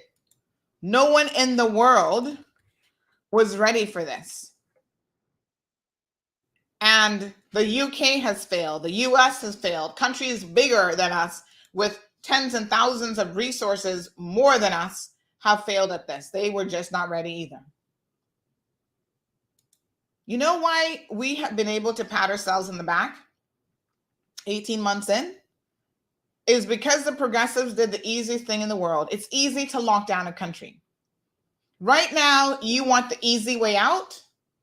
The government could say, let's just lock us all down again. That's easy. Nothing easier than locking up, especially in an island. Lock your borders, right? Nobody in, nobody out. Stay at home. The police back on the roads. If you don't have emergency authorization, you can't be out on the roads. Lock down the whole island. That is the easy response. The difficult response, the honest response, is that we cannot continue to be in lockdown mode because we can't survive in lockdown mode. We can't survive as a country. We cannot survive as individuals in lockdown mode. Locking people down is horrific on so many levels, including the psychological impact. But trying to be prepared as it's unfolding, trying to get all your ducks in a row, right? Having the plans being tested and rolling out in the real world, that's the difficult thing. The government met with the opposition yesterday. The opposition has it easy now. They can sit down and criticize, but have you ever asked the opposition, what's their plan? Let us see your plan. Since you're such geniuses, we don't have to put you back in power to see a plan from you. Let's see your plan. Oh, no, we don't want to share a plan with the country because we care more about the game of politics than actually trying to save the Cayman Islands. That's essentially what they're saying to y'all. But you know what? The truth is they don't have a plan. And they've never had a plan. The shutdown plan was easy. The reopening plan, they never had one. They had not consulted with the civil service. They had not consulted with private sector about reopening. None of that was done. So I laugh when I see the progressives trying to criticize this government, and they put their social media minions out there to make these memes and make fun of the government. I saw one that was so stupid the other day. Poor France Manderson made a little slip up, and he said, instead of saying dot your I's and cross your T's, he said the opposite. Dot your T's and cross your I's, or whatever. A really common mistake to make, I'm sure. I've probably said it the wrong way too. And someone actually decided to make a video of that. And then at the end, they put up Wayne Canton's face. I'm like, that's so stupid. It wasn't Wayne that made the comment. But these are just trolls. Like, they don't even have to use logic in making a meme. I'm like, okay, that's just dumb as bricks.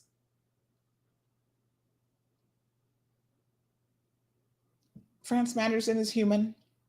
He said it the wrong way. But, I applaud France for coming on the program the other day at the press briefing and saying that they've got their plan in place. They're working on it. It's a live plan. And they are doing what they need to do. And we want to hear more about the details of that plan. Absolutely. Come on the program, France. Comment on the program, civil servants. The people want to hear all about it. But the people also need to be realistic that it is very, very easy to sit back and criticize about not having a plan, or about, oh, you don't know what the plan is and you don't like the plan and you criticize everything. Y'all wouldn't be able to survive running this government for 5 minutes or anything. Some of y'all can't even run your own households, much less a freaking government. I mean, I see it all the time. People run businesses and other people outside criticizing the business owners. Well, you don't know what it is to have to run a business. You don't know what it is to have to purchase anything. Somebody was saying to me last night, that show that we did last night, that we aired last night, the interviews on the chain supply crises. A major fast food company was saying to me last night, the owner of that organization said, Sandy, every time we place an order and we get a new shipment on the invoice, it's like, oh, by the way, the cost of everything has gone up 17%. Your invoice has just increased 17%. Plus your duty and your shipping, everything gone up 17%. And they're like, what are we going to do? We have to pay it to stay open. Now y'all sitting down there eating chicken legs and burgers and whatever. You don't know what these companies are having to do to even try to maintain their pricing within the current range. All you can do is criticize. Oh my gosh, well, I can't get a burger for 99 cents anymore.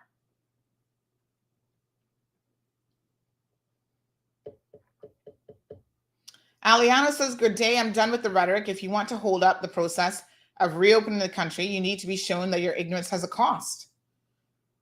Weeby says, I have an 11-year-old granddaughter and she can't wait to get vaccinated. Louise says, people like, I don't know what is in the vaccine. Question, how many of us know what's in a polio vaccine, a flu vaccine, a simple Panadol? So this is not an excuse for not taking the vaccine. You know what is so funny, Louise, is you are more likely to probably have a reaction from like Panadol, and painkillers have an association with giving you heart attacks than a vaccine, but y'all still be popping them like nothing. Tracy says, remember the Brac does not have a incubator. Kevin, did the HSA professionals address that when they were on the show? Unfortunately, I was tied up on Tuesday. Did they say how Brac preparedness specifically is going? Marshall said he didn't know the Brac had so many cars, apparently. Thank you, Brenda. Y'all not reading ingredients on your food either. Darlene says, Sandy, my opinion right now is this. This puts our hospitals in a big risk of becoming overwhelmed by all these positive cases and therefore puts our patients at risk of getting emergency treatment. Well, the good news is, Ms. Darlene, so far, the hospitals have not been overwhelmed by anybody in terms of patients being admitted, because the vast majority of people with COVID are having mild symptoms. Now, you know the anti-vaxxers are going to use that argument as well. Well, why get vaccinated if I'm only going to have mild symptoms? Because you may not be so lucky. So, Ms. Darlene, your point is taken. It hasn't happened yet.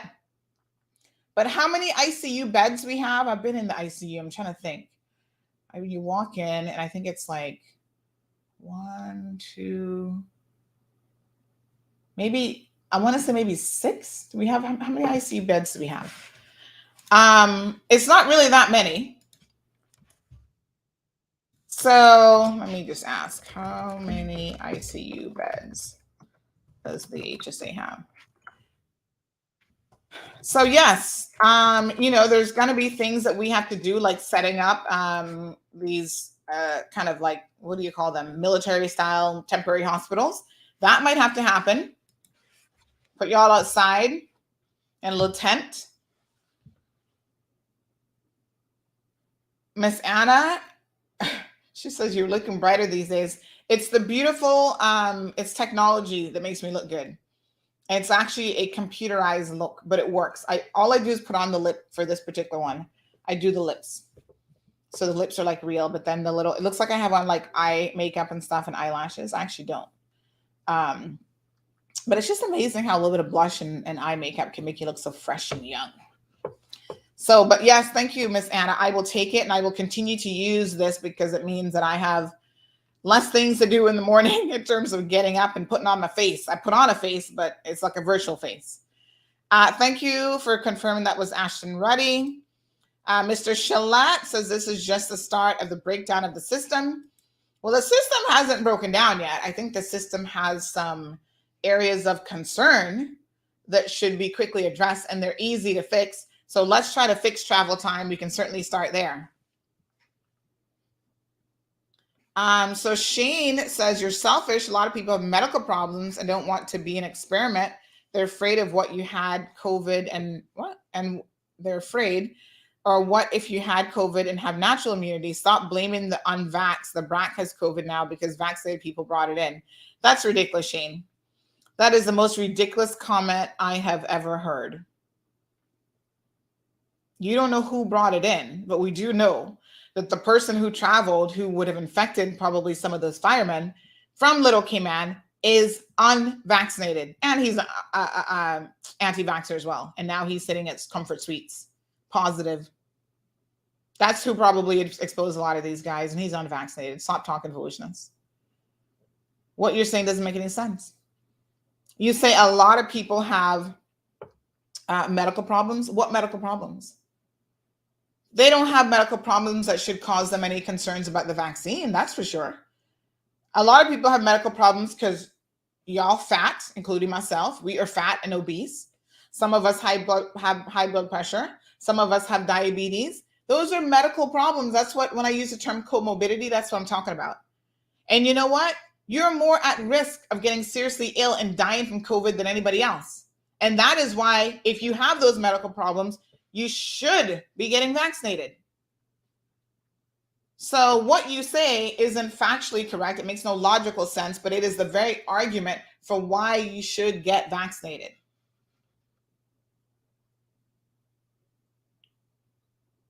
Miss Brenda says, any word on the gentleman who had handled a positive test with no instructions as to what to do? When he discovered he was positive, he called and was unable to speak with anyone. Was told he would get a call back within an hour. No call back. He was proactive and called all of his contacts and colleagues to told them to get tested. Hope he's feeling better. Who was that one? I didn't quite hear that case, so I'm not familiar with who that is.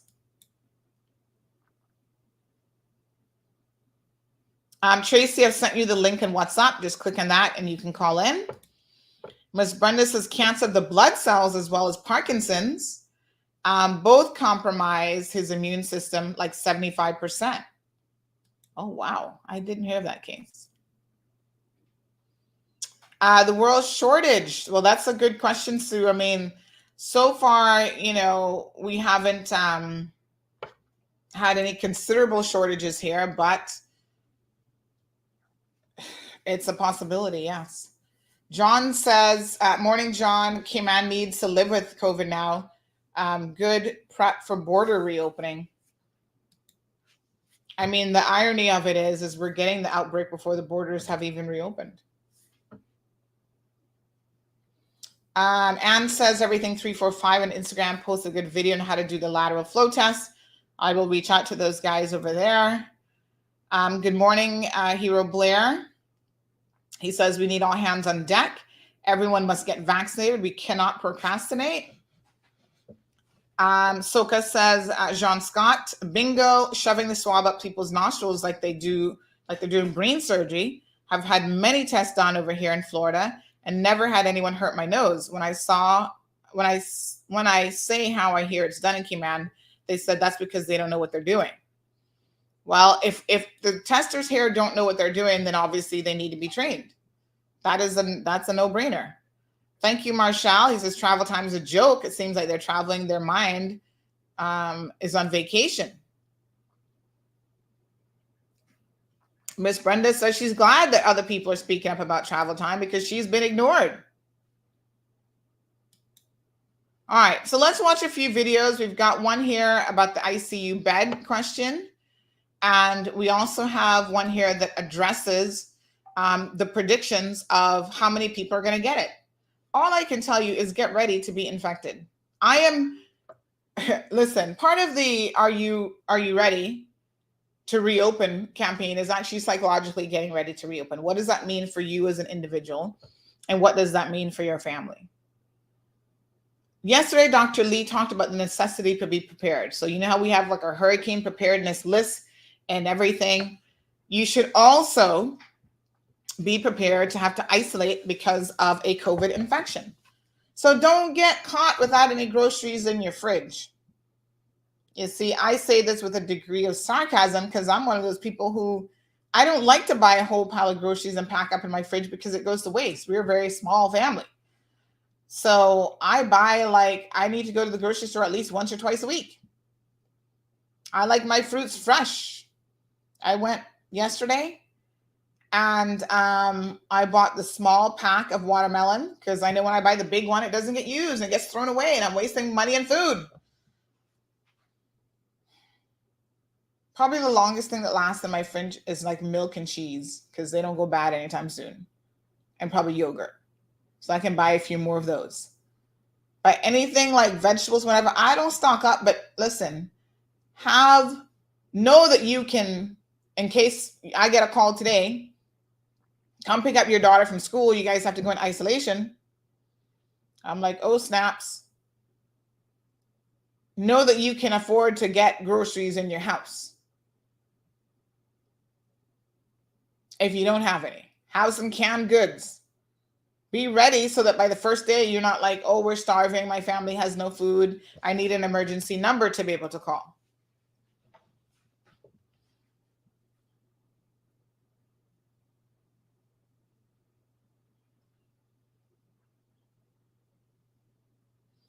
Aliano says that he's wondering if you're ready. He landed on October 21st and was subjected to a shit show and was even tested before leaving the airport. Well, they don't do that anymore, Aliano. You got to keep up now. They don't do any testing at the airport anymore. They want you to have your PCR test in advance of coming in. So the rules keep changing, and I must admit that for some people, it's a little bit of a situation because there's some degree of confusion. So someone contacted me yesterday and they said, listen, someone came in and they're being forced to do 14-day quarantine, but they thought Caymanians who were fully vaccinated could get a reduction.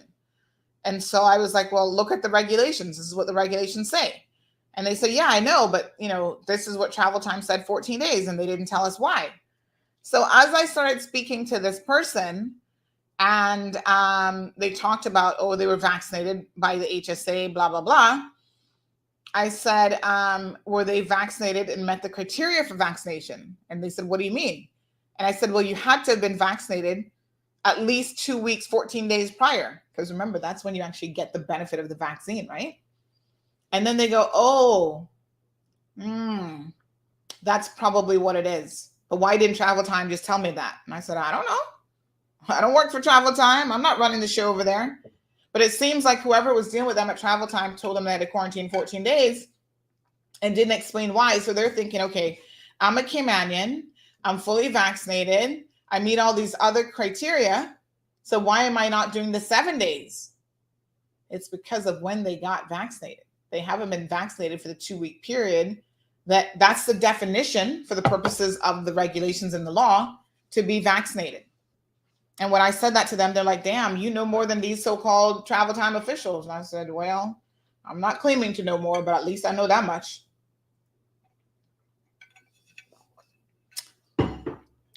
Miss Della, good morning. She says it could be said that the blame can be placed on travel time for this fiasco, all because of their incompetence in doing their job. Well, listen, I'm not going to necessarily blame travel time because we don't know how or when the community transmission began.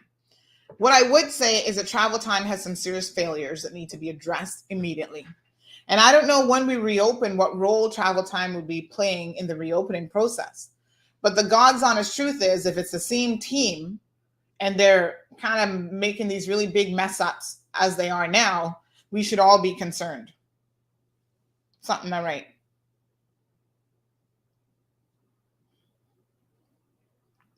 So Ms. Darlene says that she has to do the swab 3 times per week at her renal clinic. It's something that you have to do before you enter for treatment, and you just get used to it. It's what it is. Yeah, listen, too many people out there complaining about everything under the sun. I got to be honest with you. Caymanians are some of the biggest crybabies in the world. Y'all complaining about, oh, you don't want to get vaccinated. Your employee says, okay, no problem. PCR test once a week. Oh no, I can't PCR test. I'm gonna get a nosebleed. Oh, it's uncomfortable. I'm gonna get. How many things in life been doing all your life that's uncomfortable? Seriously, you just get used to it. Magdalene says these people in Cayman need to realize that life must go on and we have to change. Was in the UK last September, and I saw how they were handling it. Good morning, Alex. Yes, every government has their challenges, so it's not feeling sorry for anyone. Yep. Louise says this anti-vax people and the same people that don't even read the cereal ingredients on the box to find out what's in that. Ralston, good morning. Hailing from Georgia. What are you doing in Georgia? Very optimistic. I talked to an Uber driver yesterday. He was not vaccinated and got COVID. And he was in a hospital for 46 days, 26 on a ventilator. Wow, he's lucky he survived. He got vaccinated after, but he still has to take inflammation medication. He's very lucky. People have to get real and stop worshiping Satan and the New World Order and the mark of the beast. It's time to know their own mark. These are the times of culmination of identity, pursuing dignity and purification of, and then that got cut off. In other words, get vaccinated.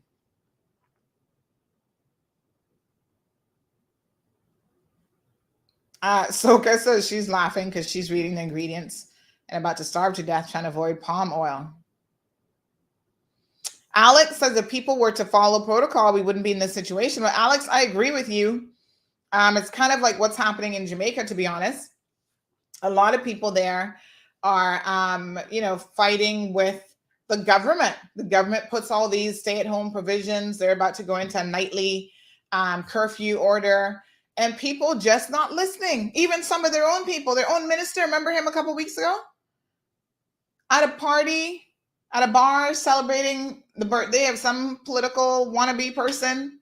No mask, no this, no that. Thank you, Sharon. 7 ICU beds. George confirms he's on his booster already. And he's going to leave the rest to God. Rachel says 8 critical care HSA, 17 ICU beds at Health City, but the surge plan allows for more to be set up. Yes, good.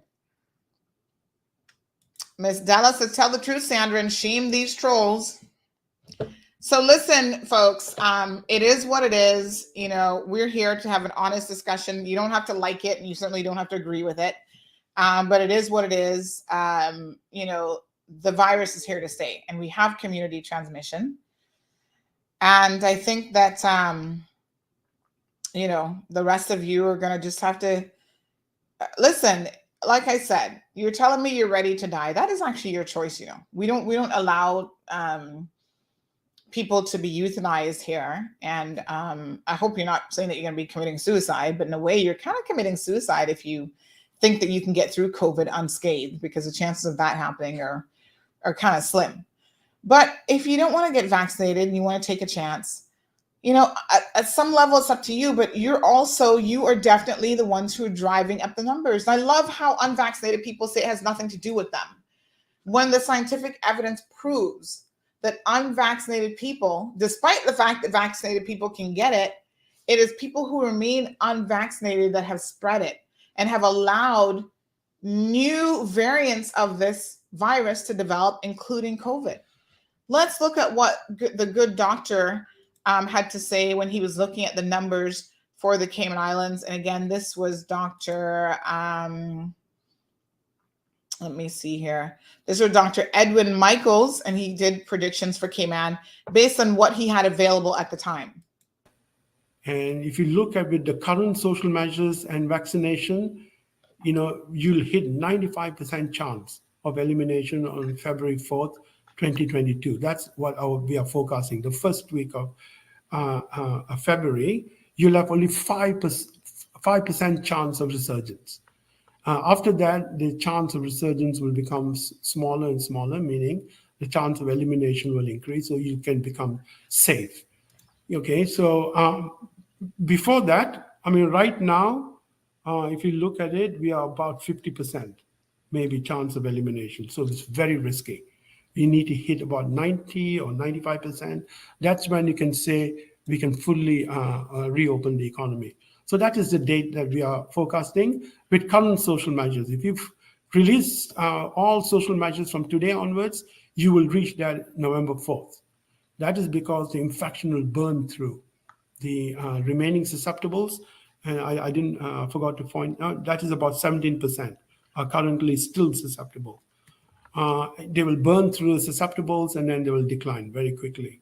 And because of that, you will reach elimination much earlier, November 4th, 2021. But the trade-off is a lot of people are going to get infected. Look at the numbers here. At peak, we're hitting 700 people compared to the current social measures. The peak is like, not peak, some of the curves can go up to about 140 or so. Here, some of the curves can go up to about 700.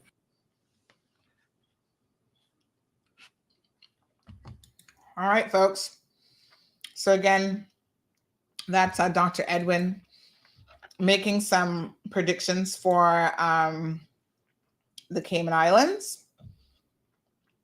Let me just see here. We have another video that we're still uploading. Okay, so this one is in relation to the ICU bed capacity. So give me 1 second to pull this one up. Thank you so much, folks, for all of your comments. I'm still eating my oatmeal. One thing I found with oatmeal is it takes a while to eat. Like, you can't eat oatmeal super fast. So Natasha said that she actually did a PCR test on Friday and she found it to be a pleasant experience. So yeah.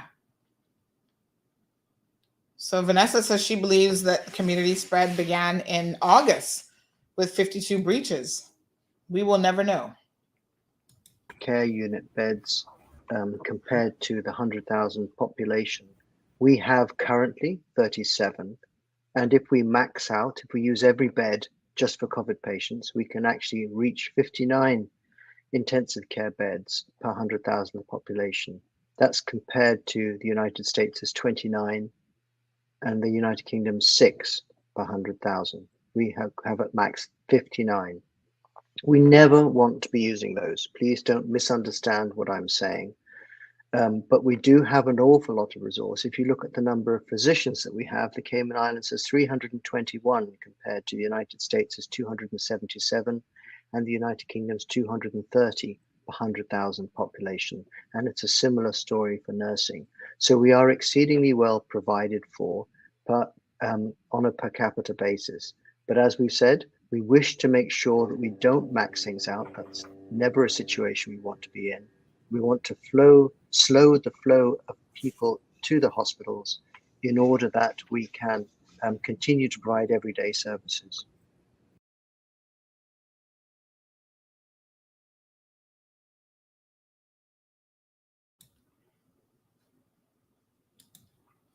All right, folks. So again, Dr. Lee addressing her capacity, because it's not just ICU bed, it's staffing, it's ventilators, it's medication. It's a lot. Miss Rhonda says, "Good morning, Sandy. Please go on. I feel so concerned for you because some of these people are idiots. We have caregivers taking care of our children and are elderly and they're not vaccinated. Send them back wherever they're from. Please do not wait until their permit is up. Send them back. Do we know what we're putting in our children from 6 weeks old? And even before they go to school, do we know what we're putting in their little bodies? Get real, people. Get vaccinated." Sandy, you're doing a good, and I'm supposing that says job after that, but it got cut off. Miss Esley says, exactly. People don't want to wear masks, no vaccines. This is our new norm that the whole world is dealing with. So get over it and take care of yourself and family with the proper methods. If you all care about the virus now, then stay yourselves at home and stop going bat with mask. Ms. Brenda says, remember where those breaches occurred. Again, all the non-essential travel contributed to the community spread, especially with agents and travel time. Keep dropping the ball.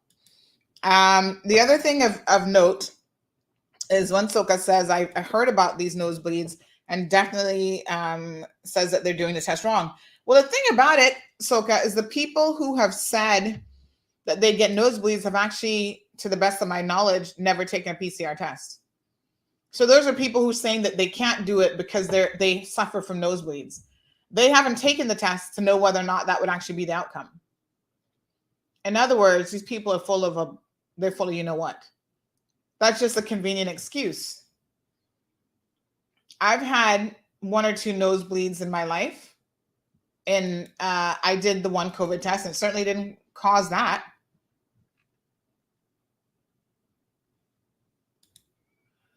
So here's someone that says, good morning, good morning, good morning. 90% solid information about positive cases at the Appleby Tower.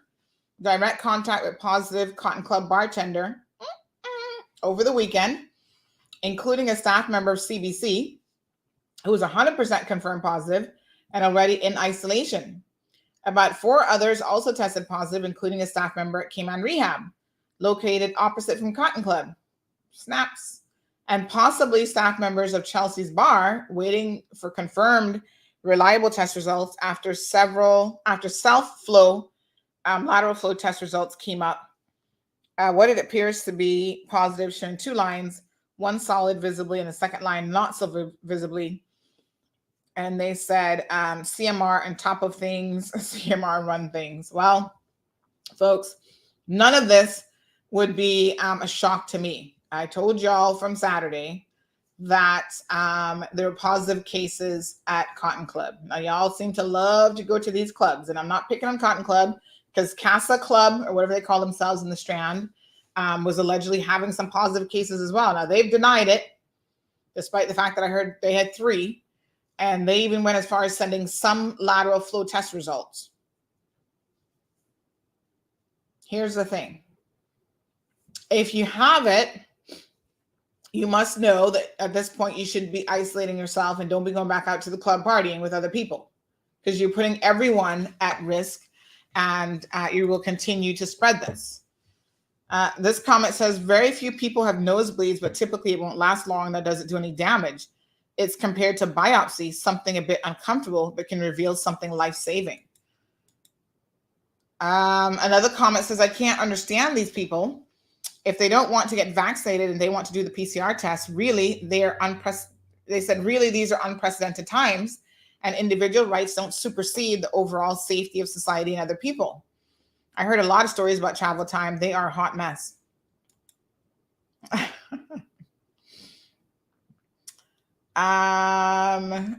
Thank you for that comment about Aunt Lottie. So we have 20 ventilators. HSA can confirm 20 ventilators, and we've seen how many beds.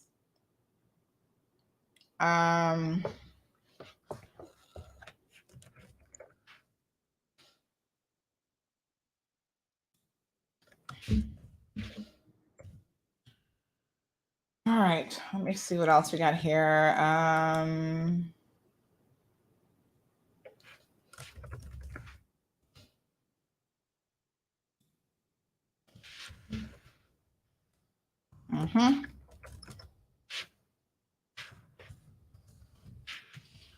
Okay.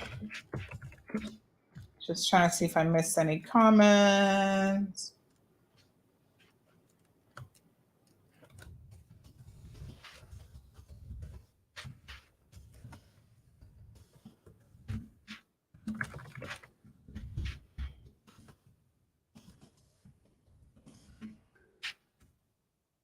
All right.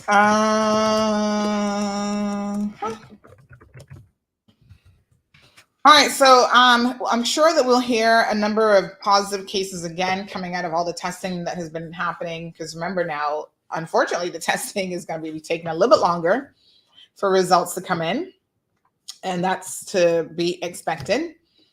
Carol says legends as well. Good morning to Ms. Nancy. Vanessa says these clubs need to be shut down. Well, what they need to do is they need to follow the existing protocols that are in place, social distancing, masking, and so on. And it seems to me that a lot of that isn't being done, and they're not following any of those protocols. And so I would say in light of that, if they're not following any of those protocols, then yeah, they should be shut down. But enforcement, the police, they tell you they're busy trying to solve other crimes and do other stuff.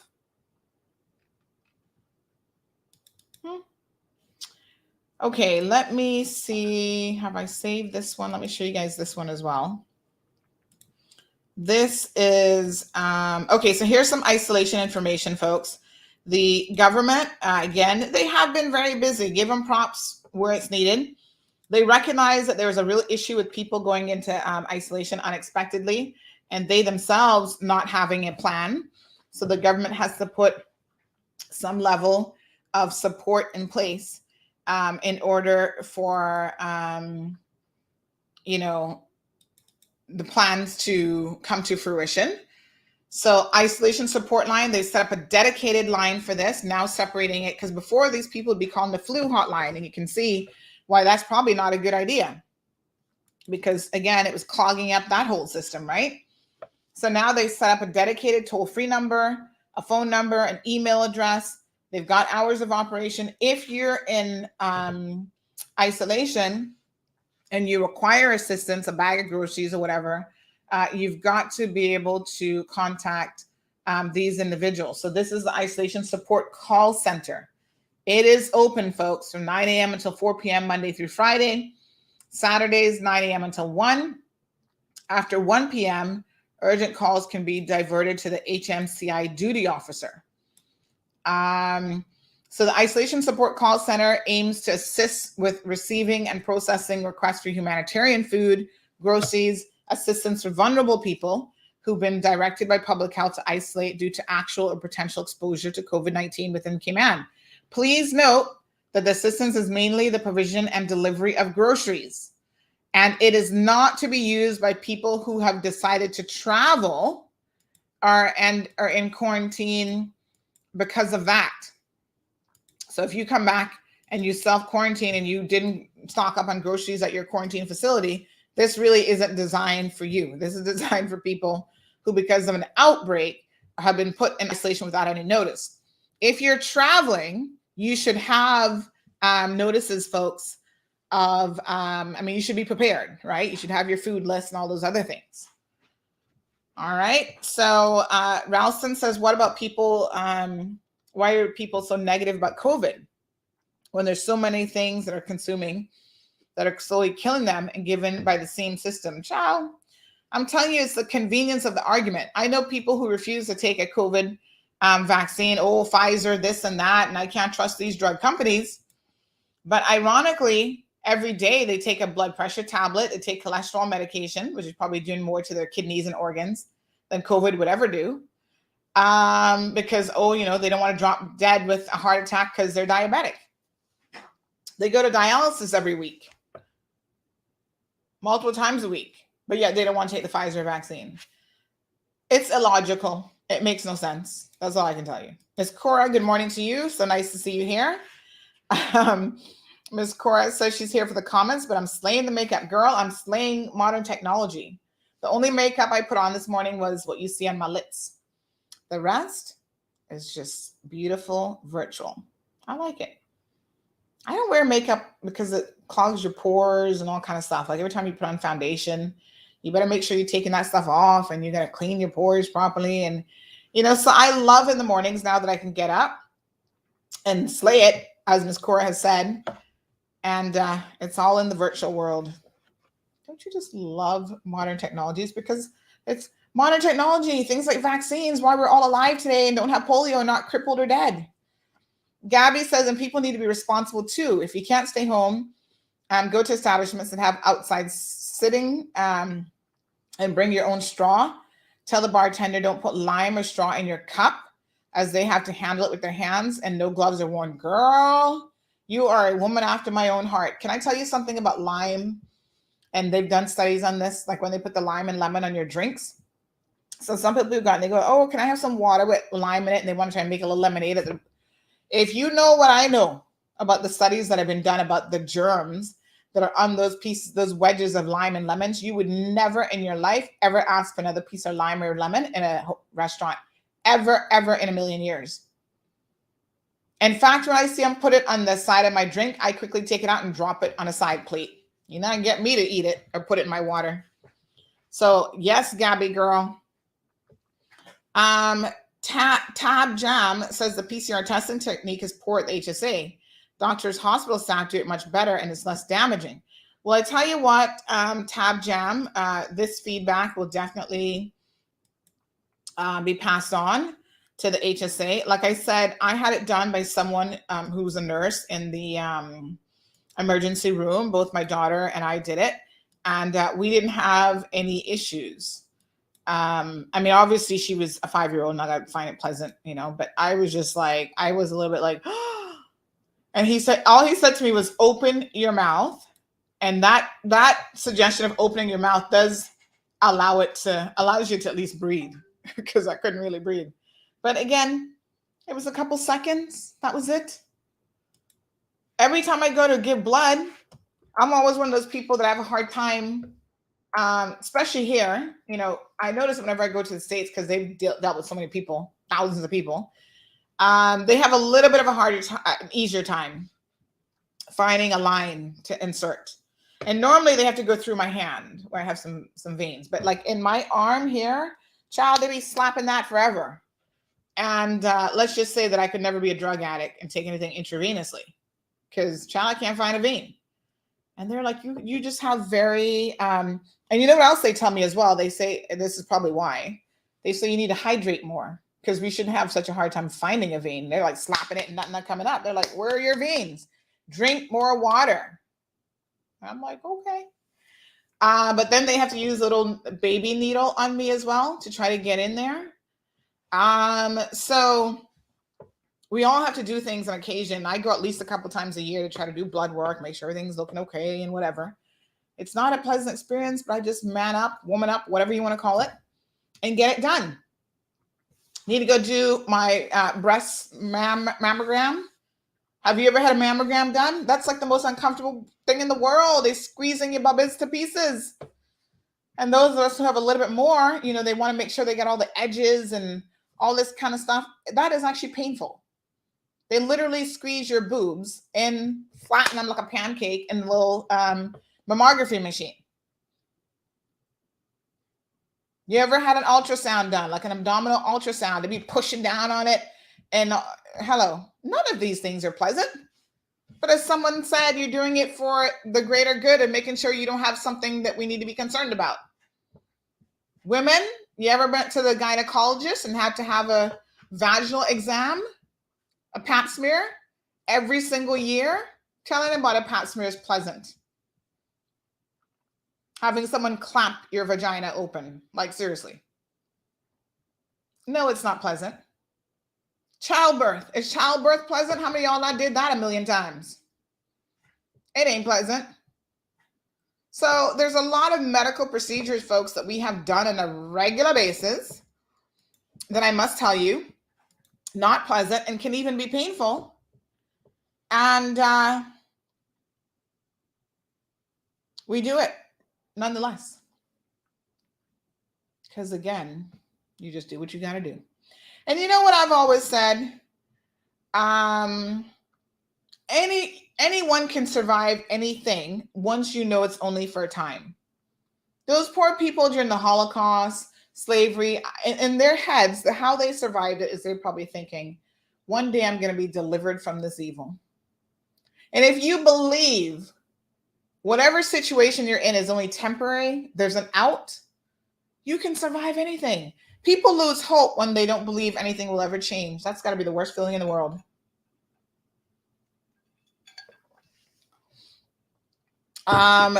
Miss Sue says water has nothing to do with veins. I've always had that problem finding veins. Well, I don't know. That's what they always ask me here. Are you drinking enough water? And I'm like, yes, I'm trying. Ralston says that's the way it is. Pessimism. Hope they're optimistic when the worst things, some COVID is like eating a candy, to what is to come through COVID. Strap down the hatch and prepare for the worst storms. Denny says an MRI should be the standard instead of mammography. Well, Denny, the physicians, like the medical experts, don't actually agree with you. So I appreciate your layman's opinion. But when we talk to the experts, they still say mammography is the way to detect it. By the way, do not forget that this is Breast Cancer Awareness Month. So ensure that you,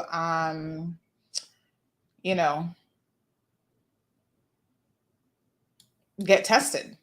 Now, I don't care if you do an MRI or if you do a mammogram. To Denny's point, it says here that there's research now that's finding that an MRI for some 40% of women is a better option.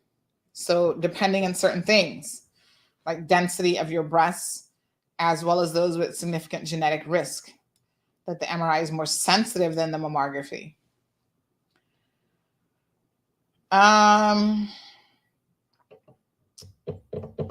The real issue appears to be that the MRIs are actually very expensive for routine screenings. So that's why they don't recommend them. Because if it's only 40%, again, they're going to look at cost-benefit analysis. If it's working for the majority of people, then, they'll tell you that that's what they're going to go with. Do we have an MRI machine for the purposes of breast cancer screening in Cayman? Anybody has such a machine? Anyway, a bit off topic, but we will be having a word with the breast cancer organization on island. Actually, that reminds me to send an email.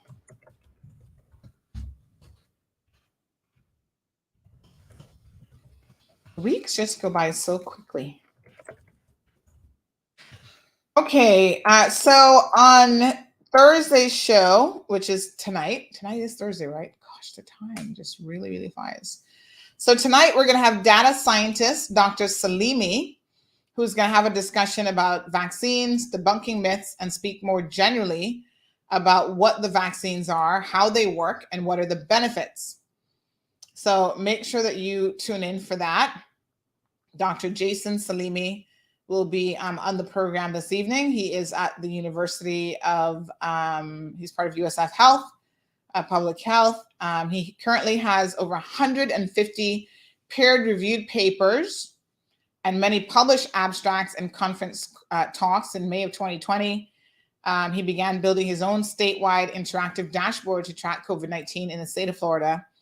And his dashboard received national attention from the COVID Tracking Project and has been an invaluable resource for researchers, data scientists, advocacy groups, county commissioners, and other citizens throughout the state. Wow, this is amazing. So tune in tonight at 7 o'clock. Dr. Jason Salimi will be on with none other than Kevin Watler.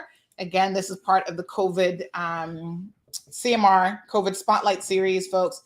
Kevin has managed to really pull some tricks out of his hat in terms of the caliber of individuals that he has been able to get on the program, folks. You want to listen to these people. When I sit here and I listen to certain people who talk about their physicians in Cayman, they're 60, 70, 80 years old, whatever, and they're telling you about pro-choice and this, that. These people have never in their entire lives had a single peer review published anything, right? They're not experts on COVID. They're not experts on infectious diseases, generally speaking. They're not experts in anything. And some of y'all sitting down there treating them like they are a god. And if you know anything about the world of qualifications and medicine, that sort of thing, you look stupid doing so. You look stupid putting these people on a pedestal, right? When I hear that someone has had 150 peer-reviewed papers published, I'm just like, what? Now that is somebody that I want to hear from. That is someone that when they speak, I am more likely to believe what they have to say.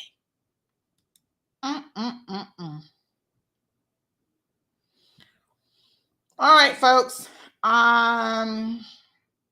Thank you so much for your feedback.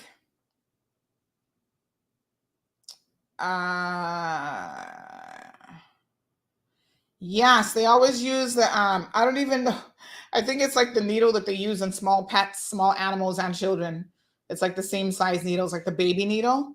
Yes, child. They always have to use that on me to try and get some blood. But I still have it done.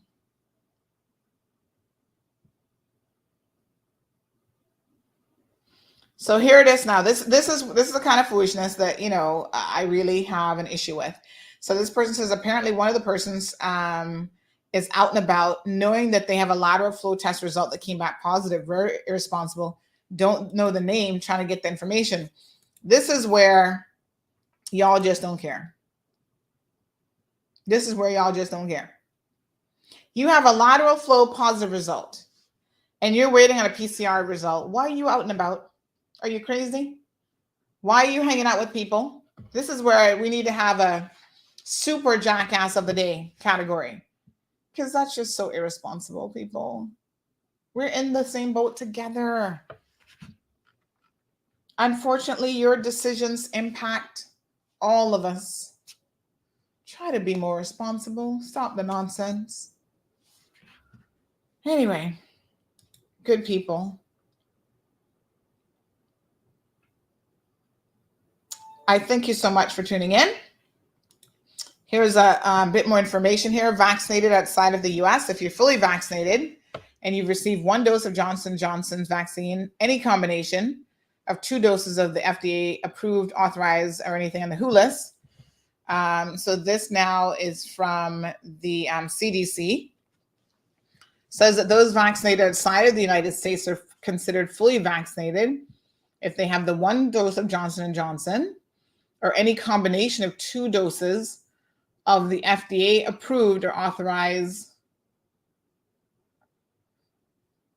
Oh, Lord, have mercy. The authorized vaccines. So this is a helpful chart. Just received word here that the CBC staff member who's currently at the hospital, and it appears to be one of those that's with the oxygen, is not doing so well. Oh my God. CBC, what a mess.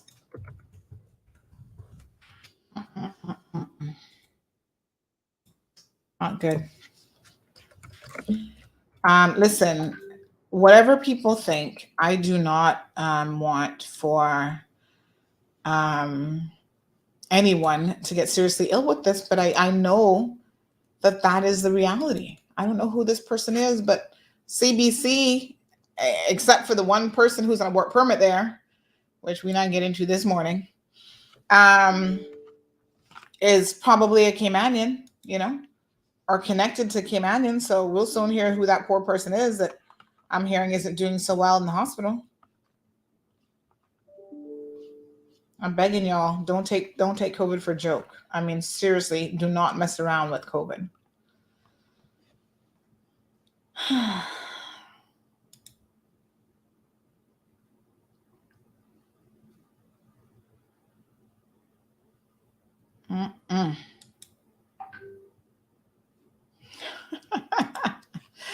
Ralston, thank you so much. All right, folks. One other announcement. Sabrina Turner is doing a COVID lateral flow test info session here. Just reminding you that all positive results, if you're doing the home test, is supposed to be reported to public health.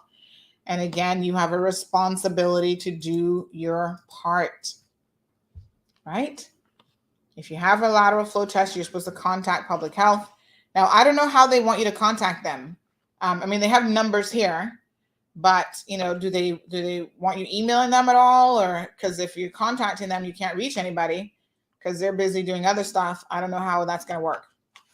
So now that they've introduced the emails as a system or way of notifying you. So again, this came down the pipeline late yesterday. If you're COVID positive, they will be, if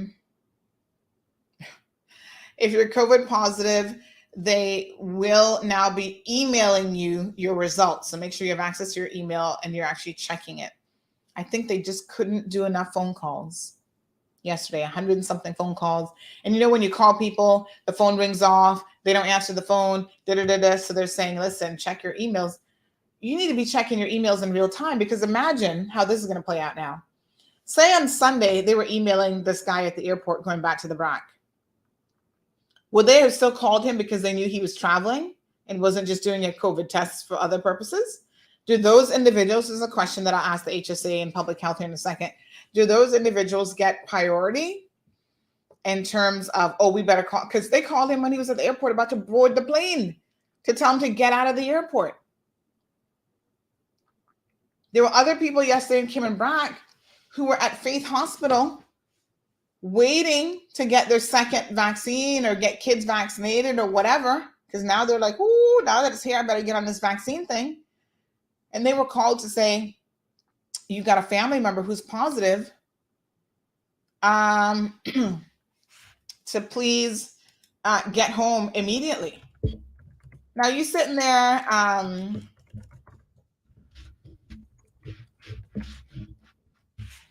you might not be checking your emails. So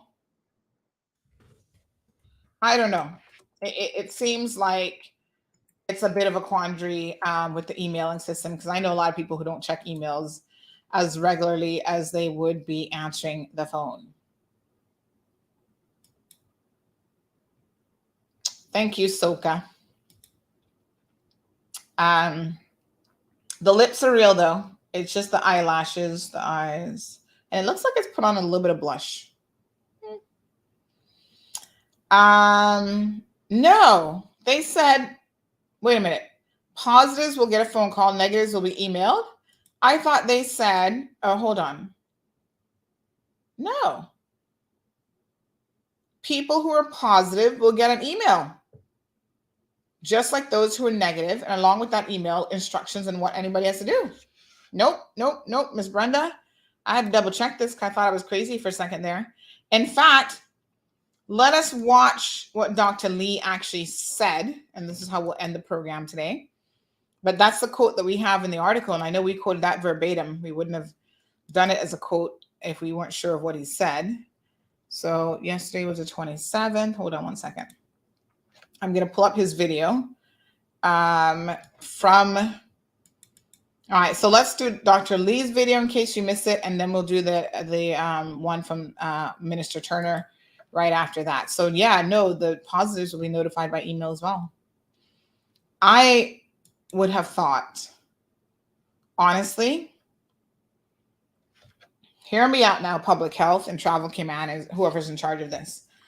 I don't think email is the way to go, like for the reasons I just gave. Some people don't check no emails. What you need to do, at the very minimum, so if you're inundated with phone calls and whatever, use WhatsApp. Everybody live on WhatsApp, even people who don't even have email. Government, take me for a fool. That's okay. But listen to me this morning. The emailing of test results ain't gonna work. Okay? People are not gonna check that till days later.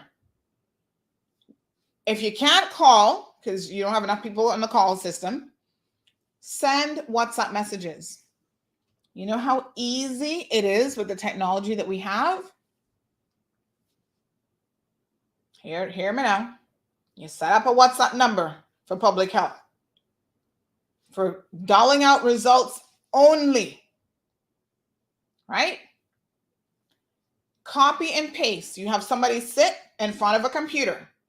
WhatsApp can be installed on the computer, or you could use the web version. So they're typing, they don't have to type from a phone.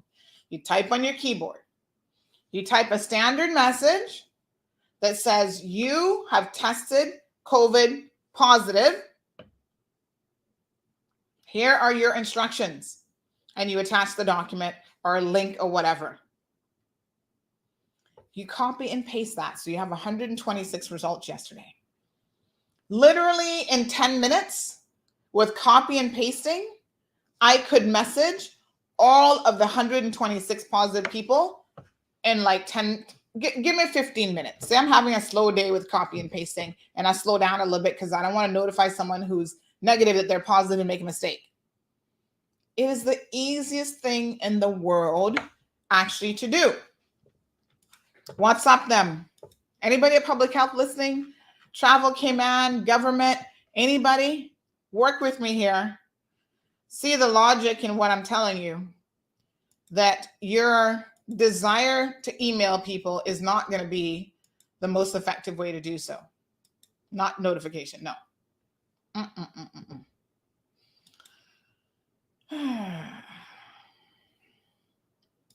This is where y'all need to be talking to people before you make these kind of decisions. I'm just saying. All right. She said it last night. Okay, well, let's listen to those messages again. Yes, Kayleen. Don't you agree? Send messages, WhatsApp and texting. Yeah, some people still read text, not me, but you know, yeah. Sandy, note everyone has WhatsApp or email. So how about just texting? Not everyone has WhatsApp. Really? Why not? Because if they have a phone number, 99.9999999% of the people have WhatsApp. Let's have a listen to Dr. Lee.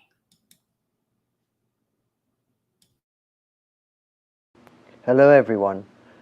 You'll all be aware that the number of positives is rising quite sharply now, and not only in Grand Cayman but in the sister islands as well. It's a concern for all of us, and my thoughts are with everyone who is positive or who may have loved ones that are positive and are naturally worried about the outcome. I think the good news is the large majority of us will sail through this. We may have some minor symptoms, some nasal stuffiness, some sore throat, some cough and a fever, but taking some paracetamol and simple measures such as this should see us through the event, especially if we're vaccinated. That's because most people will suffer with minor symptoms from COVID-19 disease.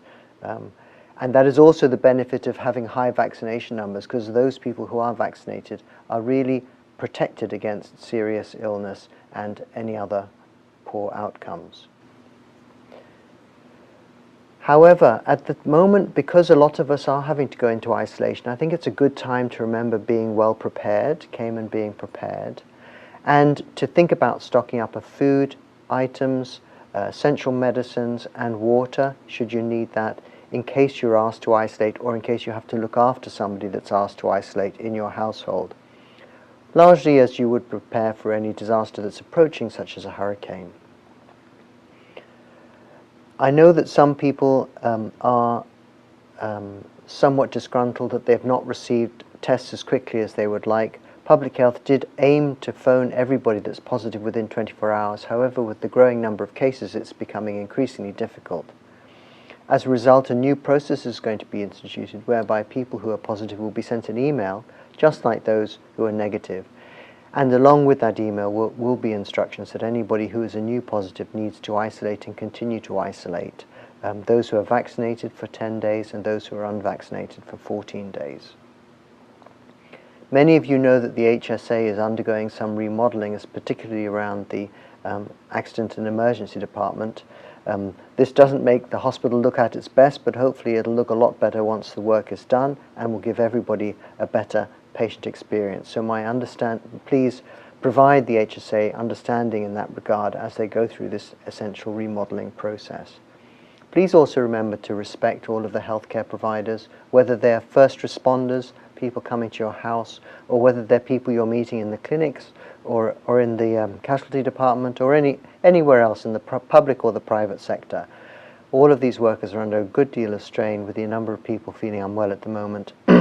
And they themselves obviously may have people at home who they're concerned about with their own problems.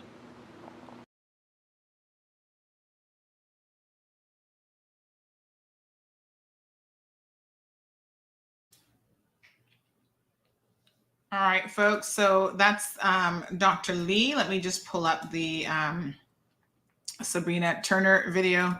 Please continue to listen to this from Minister of Health and Wellness.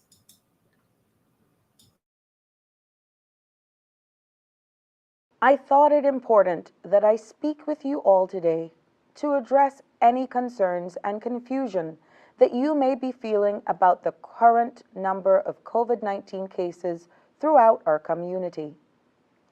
I am sure that the rising number of cases comes as rather a shock to our system after spending over 18 months in our COVID-19 bubble. But now we must join the rest of the world managing community spread among our population. It was inevitable that it would happen, and we are prepared. We have been preparing for a long time, and certainly since I've taken office. It is very likely that we will continue to see numbers rise as we increase testing. This is also down to the highly contagious nature of this virus, and in particular, the dominant Delta variant. Despite what may seem like high numbers of positives being reported daily, I am urging everyone to stay calm. The Cayman Islands, all three of them, are in a very good position to manage COVID-19 and emerge on the other side. Firstly, as you've all seen from the daily reporting of our vaccination numbers, we have a highly vaccinated population, with 79% of our people being at least partially inoculated against COVID-19 to date. Secondly, we have a highly prepared and resourced healthcare system with the necessary medical expertise and equipment available on island to treat severe COVID-19 cases should we see them occur. And finally, we have a very educated population who are well versed in the necessity of taking personal protective measures such as wearing masks in public indoor spaces, social distancing, and practicing good hygiene by washing our hands and using hand sanitizer. And we can take heart from and be optimistic about the fact that the vast majority of our cases are mild to moderate, with very few cases thus far requiring either hospitalization or oxygen support, and with most cases continuing to be asymptomatic. We are tracking this data in order to be able to respond to any changes in these trends right away. And while I am on the subject of tracking and reporting, we will be tweaking our reporting going forward with the daily update being provided by the Public Health Department and disseminated through our government communication channels. The Chief Medical Officer, Dr. Lee, will still be providing regular messages and periodic updates as needed. Additionally, we will be improving communication of results directly to people who have been tested.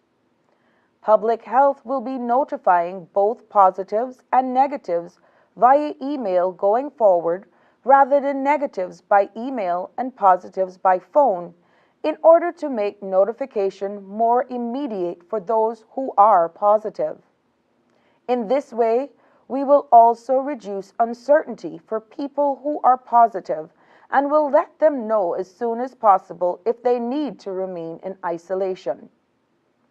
I would ask everyone, however, to understand that results can take up to 72 hours to be returned.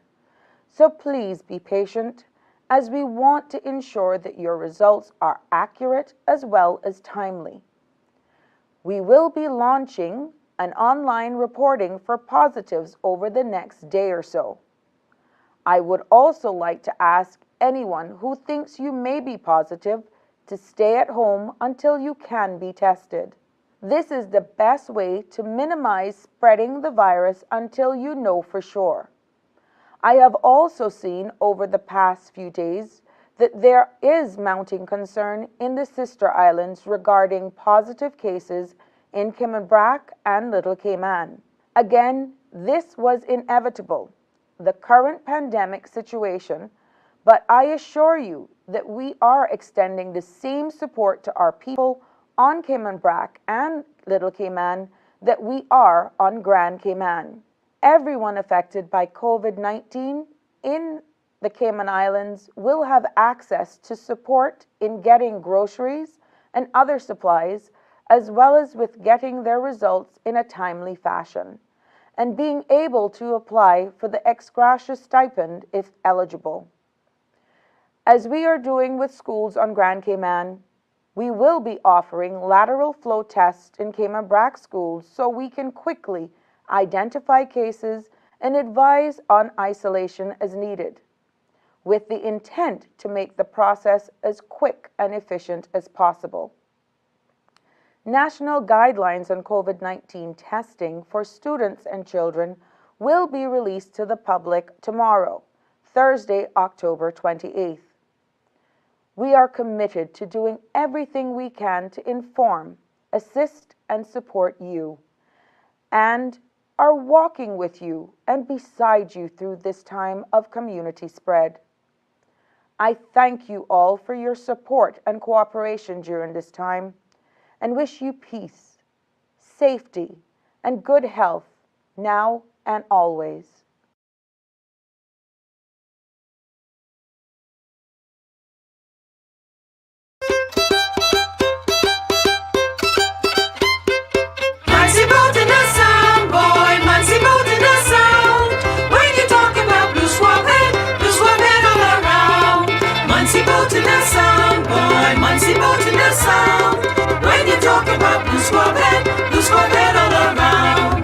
Muncie boat in the sound, boy, Muncie boat in the sound. When you talk about blue squab head all around. Lambert said to Bertie, boy, give me a soldier head. Bertie said to Lambert, boy, all the squabs is dead. Muncie boat in the sound, boy, Muncie boat in the sound. Muncie, when you talk about blue squab head all around. Muncie boat in the sound, boy, Muncie boat in the sound. When you talk about blue squab head all around.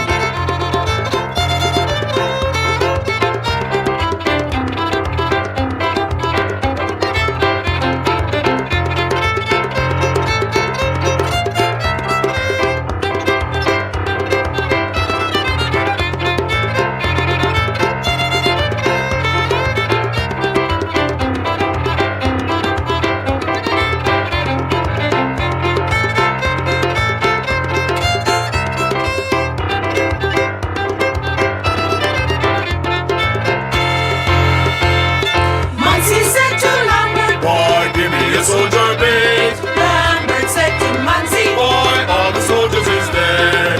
All the soldiers is dead, boy, all the soldiers is dead. Bertie said to Lambert, boy, all the soldiers is dead. All right, folks. So in case you didn't recognize any of that, this is the Memories of Yesteryears. The Cayman Islands folk singers are in concert from October the 29th through the 31st. And on Cayman Brac on November the 6th. So please ensure that you check it out. You can get your tickets in advance. Contact the Cayman Islands National Cultural Foundation for tickets at 949-5477.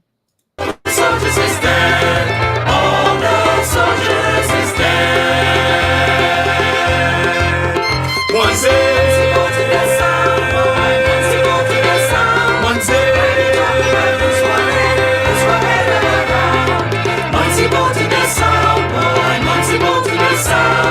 when you talk about blue squab head all around. Blue squab head all around. Blue squab head all around. Muncie! Thank you for tuning in to another edition of The Cold Hard Truth. Make sure to check Facebook for showtimes and more information and the latest news at CaymanMarlRoad.com. Subscribe to our IG and Facebook pages to get the latest happenings.